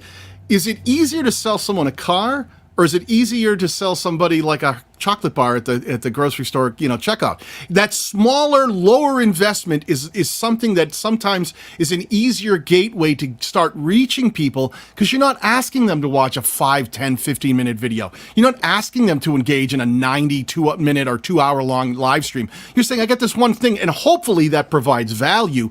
Value is the one thing you want to make sure that you're always providing. I have said that I think that audiences are getting more savvy. They're starting to spot repurposed content. They're starting to spot something that was 16 by 9 to get cut into a 9 by 16. They're trying to spot that the way the audio sounds, it sounds cut. It sounds like it wasn't built for that experience. And that I'm really pushing people to start building shorts for the shorts experience, the audiences who love them, and make sure you stick to the value proposition of your channel, the conversation that you stick to, that every day. You shouldn't be making shorts that aren't covering the same kind of conversational topics that you would have in any other form of content. Don't start making silly shorts just to win a click. Make stuff that has value. And speaking of shorts, type shorts into the chat right now. We're going to give away another replay package and one of, he's got his book that came. When did that book come out? Was it 8 months ago? Literally a year ago. This month is the print edition. Last month was the ebook, but the print edition on the 22nd of September, 1 year ago. Man, congratulations on that. And I know you got more in the works, but that book is a great book. Roberto's going to be throwing that in. We got a few other goodies that are going to go along with that. So this is your chance to win replay tickets to watch all of the presentations on VidSummit, Roberto's book, and more. Just type shorts once into the chat. I want to show you, while we're doing this, I want to show you one other thing. This is a short strategy that Roberto knows I've been working on very specific, very targeted, information-based, utility resource type stuff. This is from the very first day that I published, the very first one on April 6th of this year. This is what happens. Let me go over to the, let me see, I'll go by views and let me go total. This is the progression of what's been going on here. You can see way back at the beginning when I started, started moving along. I was publishing one a day for 30 days. It peaked and I stopped and then it dropped down. But then within a few weeks, I got back into it. I wanted to see what would happen when I stopped publishing. But look at the growth trajectory over time and look the cumulative value right now of where this is just views total. The cumulative value is no different in my perspective for this experiment than it is building any other content on a channel. If you put more videos into your catalog, there's going to be more content for YouTube to reach back and serve those viewers if they enjoy one piece of your content. And the growth trajectory of what's been going on in views across my channel using this strategy has been great. I went back in the day, I was getting maybe 1,800 views in a given day, and now you're seeing I'm getting 18,000 views in a given day just by publishing shorts more consistently. And when you start looking at things like the subscriber growth, it follows a very similar trend, right? I've picked up over 10,000 subscribers just by adding shorts into my content strategy in the last few months. And if I get a lot of people saying to me like, well, I don't want to do shorts because it'll offend people who watch my long form content. Let me show you something. I've gained over 10,000 subscribers from shorts, right? You can see that right in the lower right, 10,101 in this given time period. Now, typically I will lose about 1,600 subscribers a month on my channel, somewhere between 1,500 and 2,000. Kind of common for a lot of channels to lose that churn. You're always trying to just make sure you gain more subscribers than you lose. For my case, it's about 1,600 subscribers I lose every single month, regardless. If you look at how many subscribers I've lost in the lifetime from shorts, 115. It's fractional compared to the kind of churn that I see on my channel every day. So I've said to people, stop making excuses for not making shorts content if it can actually help grow your channel and reach an audience where they exist. I keep pushing people to, everyone's like, well, the shorts don't drive enough money. Well, you've got other content to drive money. Well, people who watch shorts don't always go over and watch my long form content. So what? Is that the measure of it? Do people who, engage in your community tab post have to watch your live streams too? And people who watch your live streams have to watch your shorts for them to each be valuable in their own vertical? Think about how to put these things into a strategy where you're reaching as many people in the broadest spectrum where they live. Try to meet them where they live. Don't try to bring them over. Watch my shorts so I can get you to come watch my live streams, or watch my shorts so I get you to watch my long form content. Watch my long form content if you love long form content. Oh, and if you like shorts, I got something for you there too. Meet them where they are, not try to bring them to where you want them to be. Daniel, what do you think my two most profitable formats are? I would think in general for it, and again, you have to put it in this perspective of what the parameters are, right? I think profitable for you are I know your live streams do very well because of the goals that they're supposed to hit. So I would have guessed profitability would be probably, live streams have got to be way up there for the time period. They've got to be number one, right? Yes. And then number two, I guess, would be maybe your VODs. No, my community tab. Really? My community tab. Because Daniel, you have to understand, like, I can do a community tab post every day, and I can put in the pinned comment of every community tab a link to my coaching or to my group membership for Awesome Creator Academy. If someone does a year at the current price, a year commitment is $500 for Awesome Creator Academy. If they do coaching with me one-on-one, go in there and say, then that's a $700 thing. And if they do a big 9-call premium coaching package with me, that's gonna be thousands of dollars. Yeah. So my ability, that means 30 days without even posting a video, I have the ability to monetize off of the community tab. So it's my second most profitable thing, because by the way, even with selling my small products there, I've done $1,000 days off of one post in 24 hours before, because when I move a either a $99 product with a 40% off coupon, how many of those do I realistically need to convert to make $1,000 versus how many views would I need to get on a video to convert $1,000? It's not close. And it doesn't take me any time, energy, money to do a community tab post that converts because I have something to sell. That is why, from a monetization standpoint, that is another practical thing for you in terms of the community tab. It is the most underrated. Oh, well, I'm a gamer. Okay, if you're a gamer, I'm going to give you a secret. I've only given the battalion, the people here in the live stream, they get a secret I literally only give to my coaching gaming clients.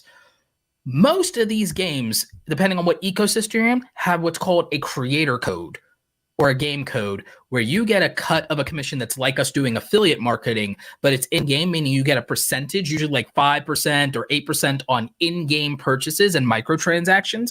You can promote your creator code or your game code in your community tab every bloody day as a gamer and make money without posting a video, and make that money in perpetuity with the audience members that use your creator code for in-game and in-app purchases on those microtransactions. You're making commissions without even making videos at that point from your community tab, which takes no time and no money, and you making a video to promote that for your audience to support you on a purchase they were already going to make as a gamer. Another thing you can do as a gamer, gaming accessories that you may not be able to promote in a video, like gaming laptop accessories, console gaming accessories, skins, wraps, better controllers, gaming chairs.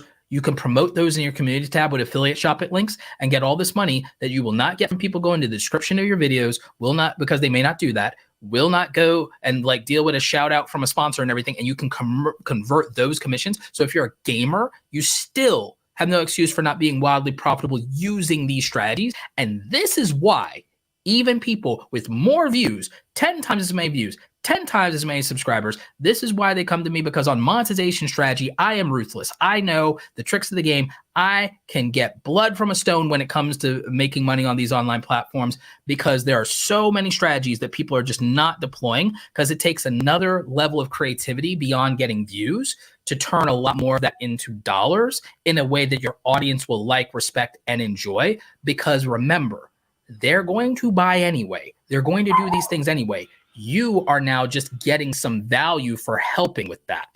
And this is something that is massively overlooked in the gaming community. Gamers could be making so much more money. There are so many opportunities. And this is just like a handful of some of the strategies that I've deployed with the creators I coach with, even in the gaming space. There's anything from that to literally, we've gone to physical product launches, 6-figure physical product launches. My friend A-Drive that I've coached with had one of the best Kickstarters of all time for his card game Illustrials. And I actually helped with strategizing that and helping with that. We're going to talk about it on the podcast. We reverse engineered what Brandon Sanderson, my favorite writer, did with his book launch in Kickstarter. And we figured that out, and we freaking growth hacked that Kickstarter strategy and said, how do we steal this from the book reading community and steal this for the card game community? And like we reverse engineered and gamified that. There's, gamification.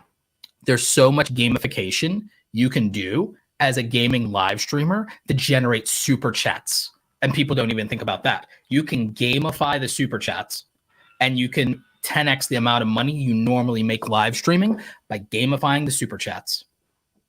Give me a quick example of what you mean by gamifying super chats for creators out there who are trying to really blow up on the platform, but they're like, I'm trying to figure out how to drive more revenue, and AdSense is just not quite there. I'm always trying to think about how to get more money coming in. Give the audience stakes in what you're doing and the ability, based on super chat goals and thresholds, to control an aspect of your live stream. Smart. That's super smart. Primary example, it's like thresholds of punishments you do if you fail to meet a challenge. Thresholds for some giveaway that you will do, and the giveaway will cost less than the actual super chat threshold of some giveaway you'll do on stream. The giveaway could literally be just the ability to, that, hey, when we reach this, I'll select somebody from the super chatters to be able to play a game with me in the future. That could be a form of gamification, because then what's the value? It's access to you, which they're more than willing to put a price tag on, because they're already putting a price tag on your acknowledgement. God, they'll absolutely do it in terms of access, that, hey, at this level, I'm going to invite X amount of people to play a game with me, privately. And I might, if it turns out really good, as long as everybody's, wholesome, I'll edit together a video about it or something like that. Could be a thing that a gamer could absolutely do. Other people outside of gaming can do this for their live streams too. There's plenty of ways to gamify the live streams outside of this. Nice. But even beyond the giveaways, you can use it, like I said, have it change the conditions of a live stream, meaning I'll do this or I'll do that if you guys get to a certain number, or hey, I'll do something for the largest super chatter within the next 10 minutes or something like that. Boom, you do something special to them, like, oh, that person will get a personalized video from me, that would make somebody's day. They would love that. Or again, you can do something like, hey, if you guys reach this threshold on the next stream, I will do the entire stream in costume as this character. Especially for gamers, putting in that kind of cosplay angle immediately gamifies and gives the community something to look forward to. I love the idea of gamifying and getting people to engage. Speaking of which, we're doing that right now. If you haven't typed the word shorts into the chat, please do so. We are using StreamYard's free giveaway tool, StreamYard.com/giveaway, that you can use in any of your live streams, especially here when you are on StreamYard using StreamYard, which we are using today to do this live stream. So shout out to StreamYard. If you aren't live streaming using StreamYard, make sure you click the links that I'm going to put down below in the description. And you can actually start live streaming up to 20 hours a month for free using StreamYard. It is the choice for making great looking live streams that don't put a lot of struggle and strain on your systems. So type this in. We're going to spin this. This is for, speaking of using books, we're going to be talking about, this is going to give away the replay of VidSummit, all of the presentations, and Roberto's going to be giving away some stuff along with it, including his book that is just reaching its first year publication birthday. So let's spin this thing and see who our winner is going to be for this. I think we have 2 of these left, don't we, Megan? 2? Is that correct? Yeah, I think 2. Throttle Power. Congratulations, Throttle Power. You have won a replay pass, so you'll be able to watch all the presentations from VidSummit after the fact. And you're going to be winning Roberto's book with some other freebies going in there. So congratulations. Make sure you contact Megan at danielbatal.com. She'll put that email in the chat. She'll confirm your identity and get you hooked up with all the things you've just won. We still have a little more to give away here. So let me talk to you about this. So that's a strategy for gamers, right? Thinking about how to start driving more revenue. But what about other channels that maybe aren't live streaming and they aren't doing, they aren't really, because there's a lot of channels that are like, I don't want to do shorts really. I don't want to do live streaming. I just want to stick to those traditional VODs, video on demand, edited videos that I'm going to put onto YouTube. How can I potentially increase the kind of money that I drive based on the reach that I just have right now?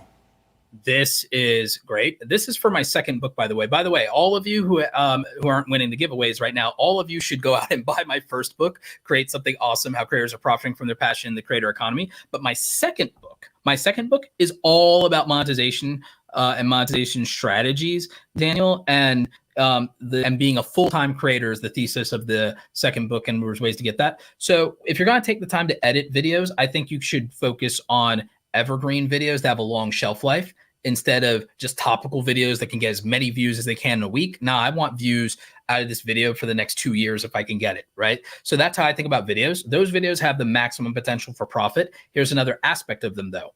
Do the links that I use and promote in the videos have multiple ways to also give me evergreen profits? Meaning, if I have an evergreen video that's going to be good for a year or two, that's going to trickle in views somehow, some way, then I'm going to be able to convert a certain amount of those to Amazon affiliate links or some other affiliate link if I'm a creator that is leveraging a software like StreamYard or TubeBuddy or a service like Epidemic Sound. Those links in perpetuity can start earning me. Some software and SaaS stuff, as you know, with us being TubeBuddy and StreamYard affiliates and super affiliates, can earn you a percentage of income in perpetuity, meaning forever, off of the back end of that, and can keep paying you over and over and over and over, month after month, kind of like a salary. This is what we call monthly recurring revenue. So do my evergreen content videos that are VODs, edited videos, have the ability to earn me some kind of monthly recurring revenue, not attached to AdSense in the YouTube platform?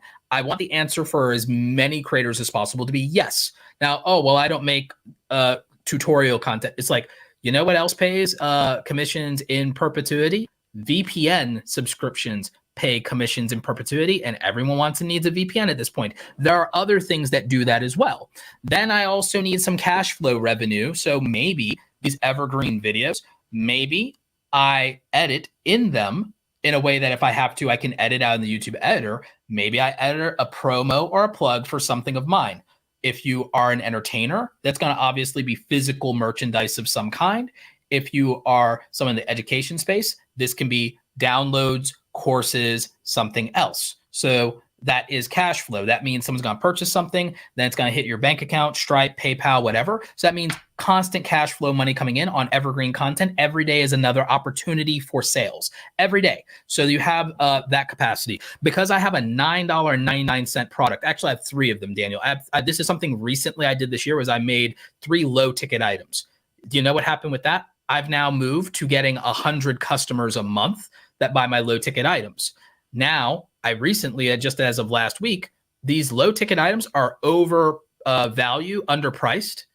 And now I put order bumps in. Now, almost every single $9 purchase has become a $20 purchase instead, because I put in an order bump to where it's like, hey, I have another $99 product that is really good and is underpriced. You might as well get that too. So now all of a sudden, I'm cash flowing 100 customers that could be a $9 to $20 sale that would have never bought in at my $99 product, let alone my $500 a year coaching group or $59 a month, whatever it is right now.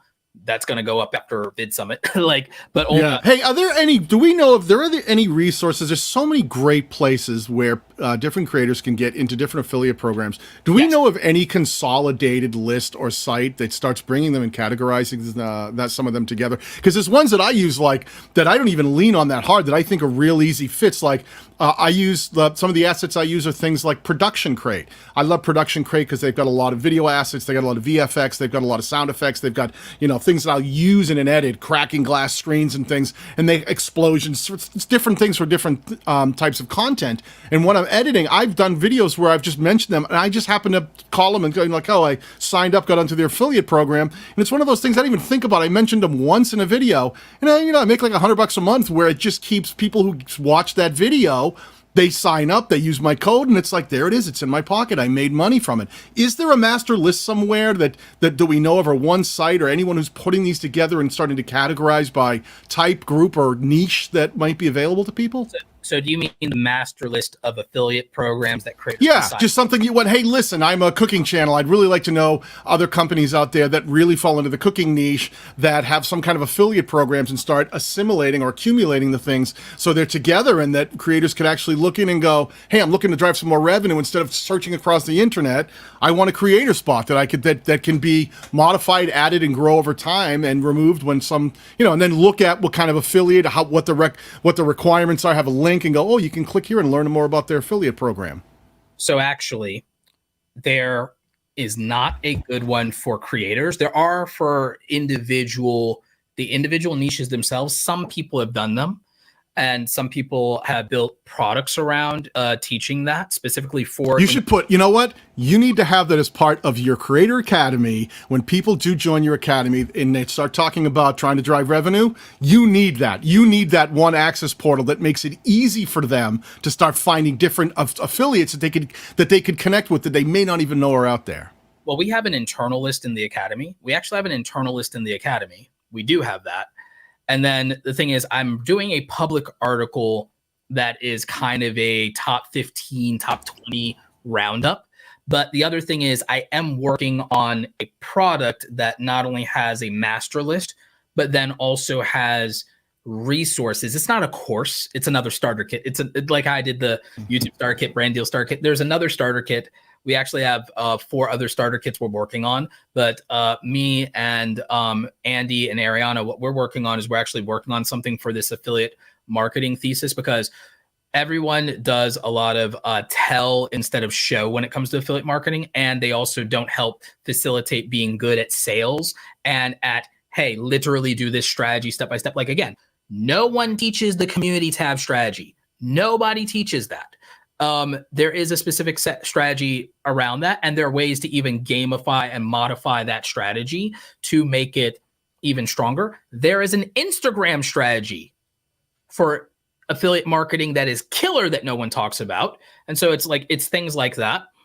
All that being said, there are for individual niches some of these lists, but there's not a consolidated master list in a spreadsheet where you toggle between the sheets to the niche that you're in, and then the top 10 or best of, so on and so forth for that.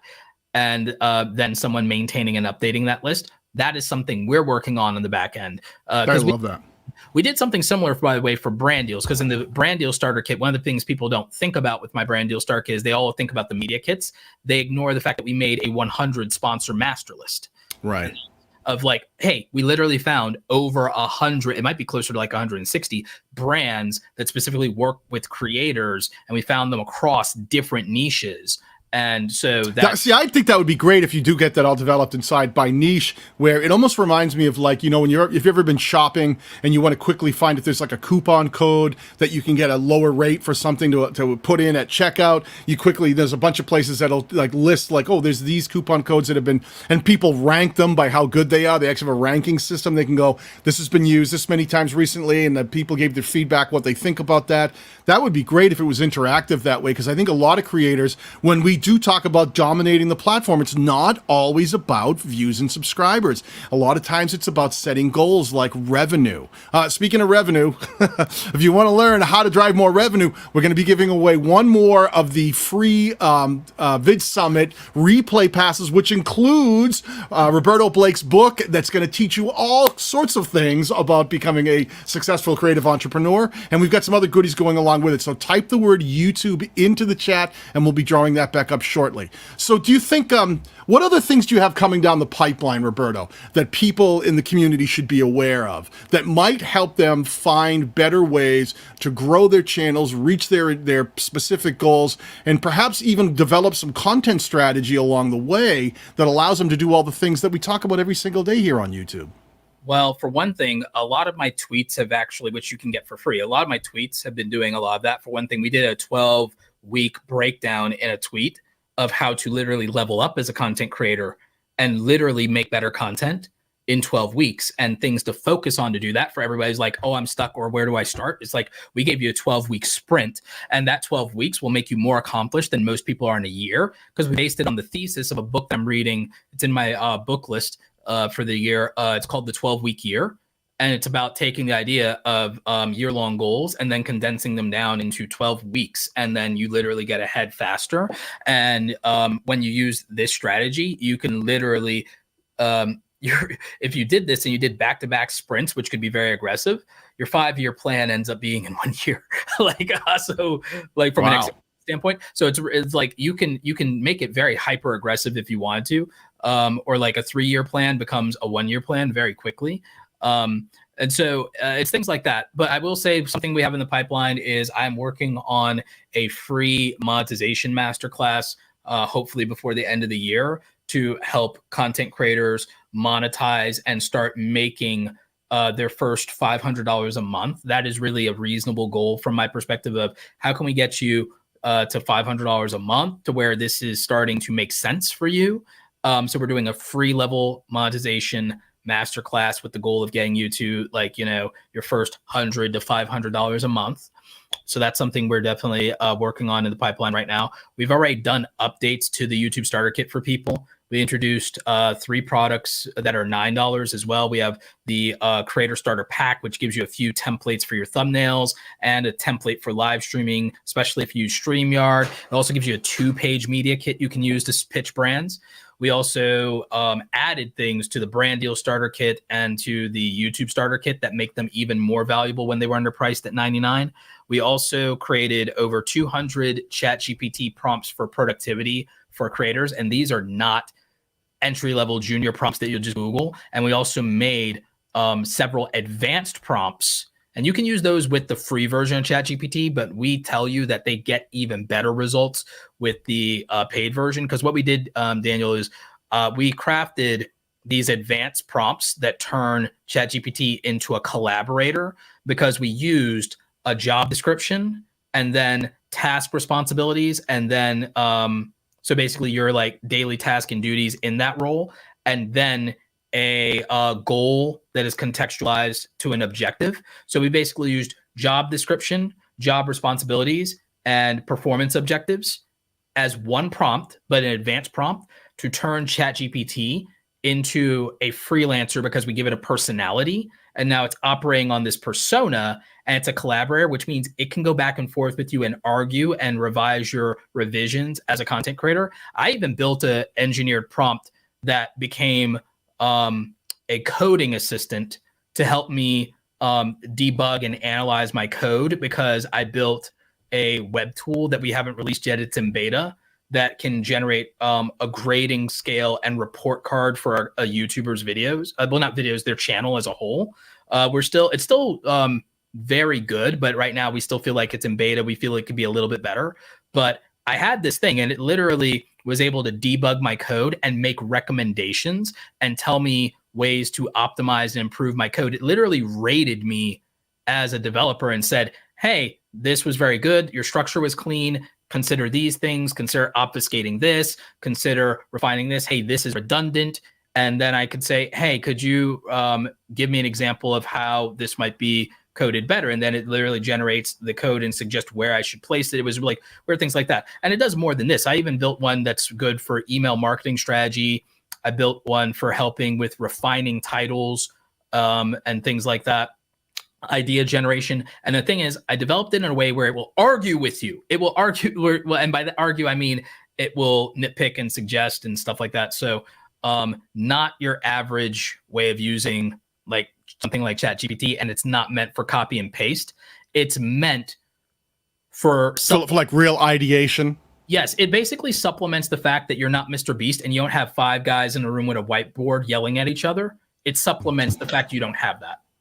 You know, the AI is just, we could talk for days about the use of it, but people like you are taking it and structurally putting it into a funnel that makes it easier for people to actuate and put the chat GPT and AI in general into, you know, effective strategy right from the get-go, instead of sort of looking at a blank screen going, I don't know what the heck I'm supposed to type into here. Speaking of typing, please type YouTube into the chat if you haven't. We're going to give away one more of the packages of Roberto Blake's book that is celebrating its 1-year birthday right there in front of you. I have my copy right behind me next to my guitar. And we're also giving away free replay passes to VidSummit that's worth several $100s. This is not a cheap ticket either. This is, you can sit at the comfort of your own home and watch all of the presentations at your leisure from this year's VidSummit that's going to be taking place next month. This is a wonderful prizes. We have to thank Daryl Eves for reaching out and giving us all of these wonderful prizes today. Thank you, Roberto, for giving us the wonderful prizes of your book and other accoutrements that go along the way. I think if any time that, you know, guys like us can help creators figure out a path to success, I've always said that us being on, you know, in the community together community is everything. That's why I love VidSummit. That's why I love being able to hang out with you when we get to hang out in person. It really is like the Olympics, right? It's like when you would see like Shaun White start crushing it on a snowboard, and then snowboarding gets entered into the Olympics as an Olympic event. It opens up the doors to more people to become successful. We want more successful people out there. I can remember a time they wouldn't even let us on the mountains. I was a skier. I switched to snowboard. They wouldn't even let us on the mountains. It wasn't until enough people were really into it and it became a successful, popular thing that it changed the minds of other people. And as YouTube content creators, we struggle, and Roberto can attest to this too. It's hard to go into a bank and say, I need to take out a mortgage. I want to take out a loan for a mortgage on a home. What do you do for a living? Oh, I'm a YouTuber. They would look and laugh at you like, what is that? It's not even a real business. How can you prove that that's sustainable? So the ability for all of us to support each other and watch everybody, you know, give them the tools to really start growing and become successful, it starts taking this thing that we do and validating it not only for each other, but it allows other entities outside of what it is we do to start taking what we do seriously and validating it and opening doors for the other things we want to do in our lives. Be able to buy a home, be able to buy a car, be able to do those things, be able to look at a lender and say, you know, I'm a YouTube content creator, and they go, that's awesome. What are the numbers? And you could, just like any other business, you actually are taken seriously, and the opportunities for working with brands. There was more money spent in 2021 on any social media platform, more than any other one, was spent by advertisers. That was spent on YouTube more than any other platform. That money by advertisers was spent on YouTube. It shows you the growth trajectory. And they've said recently that they expect the creator economy by 2027 to hit $500 billion. That's how big this industry is. So that there's never been a better time to be on YouTube, making content, trying to grow, trying to create your business, trying to reach people that might be able to help you hit whatever goals you have when you start a channel. The time is now, and we're going to help you out here by giving you Roberto's book, and we're going to be giving you replay passes. Let's spin this thing, and let's see who our final winner of the day is. I see Roger Wakefield in there. I'd have to shout him out. Roger Wakefield in the house. Good to see you, pal. We'll be seeing him when we go down to Dallas, because he lives in Dallas. And the winner is Discovering Poland with Mo. I got cut off there. But Discovering Poland with Mo, congratulations on that win. What I'm going to have you do is I want you to reach out to my channel manager, Megan. She will leave her email in the chat. Reach out. She will validate your identity, and we will put all of these things that you have just won into a nice, tidy package for you to make sure that you get hooked up. Roberto, I have to just say thank you for coming in here and helping with all the knowledge you drop in any conversation that applies to creative entrepreneurialism and the idea of growing YouTube channels. You always bring so much to the table, and thank you for donating books and prizes along with Dara Leaves and VidSummit, who've provided passes and tickets. Is there anything that you'd like to tell people where to find you, where they can reach out if they're interested in trying to sign up for your course or buy one of your books or do any of those things? Yeah, we don't have the courses yet, but we do have the Awesome Creator Academy Pro group. You can go to awesomecreatoracademy.com, learn more about that. We have several great products that are creator-based solutions over there. We have $9 and $99 products currently right now. We also have coaching one-on-one with me. So any of those options are available to you. So we've got done-for-you products to a degree, do-it-yourself, and also done with you in the form of group coaching or personal coaching. We also, of course, have my book. You can just type Roberto Blake into Amazon, or you can type in Create Something Awesome into Amazon, buy the book. It's also available at Barnes & Noble, I believe Target's website as well, target.com, barnesandnoble.com, amazon.com. Please, if you do buy it, leave a review. 5 stars is always helpful.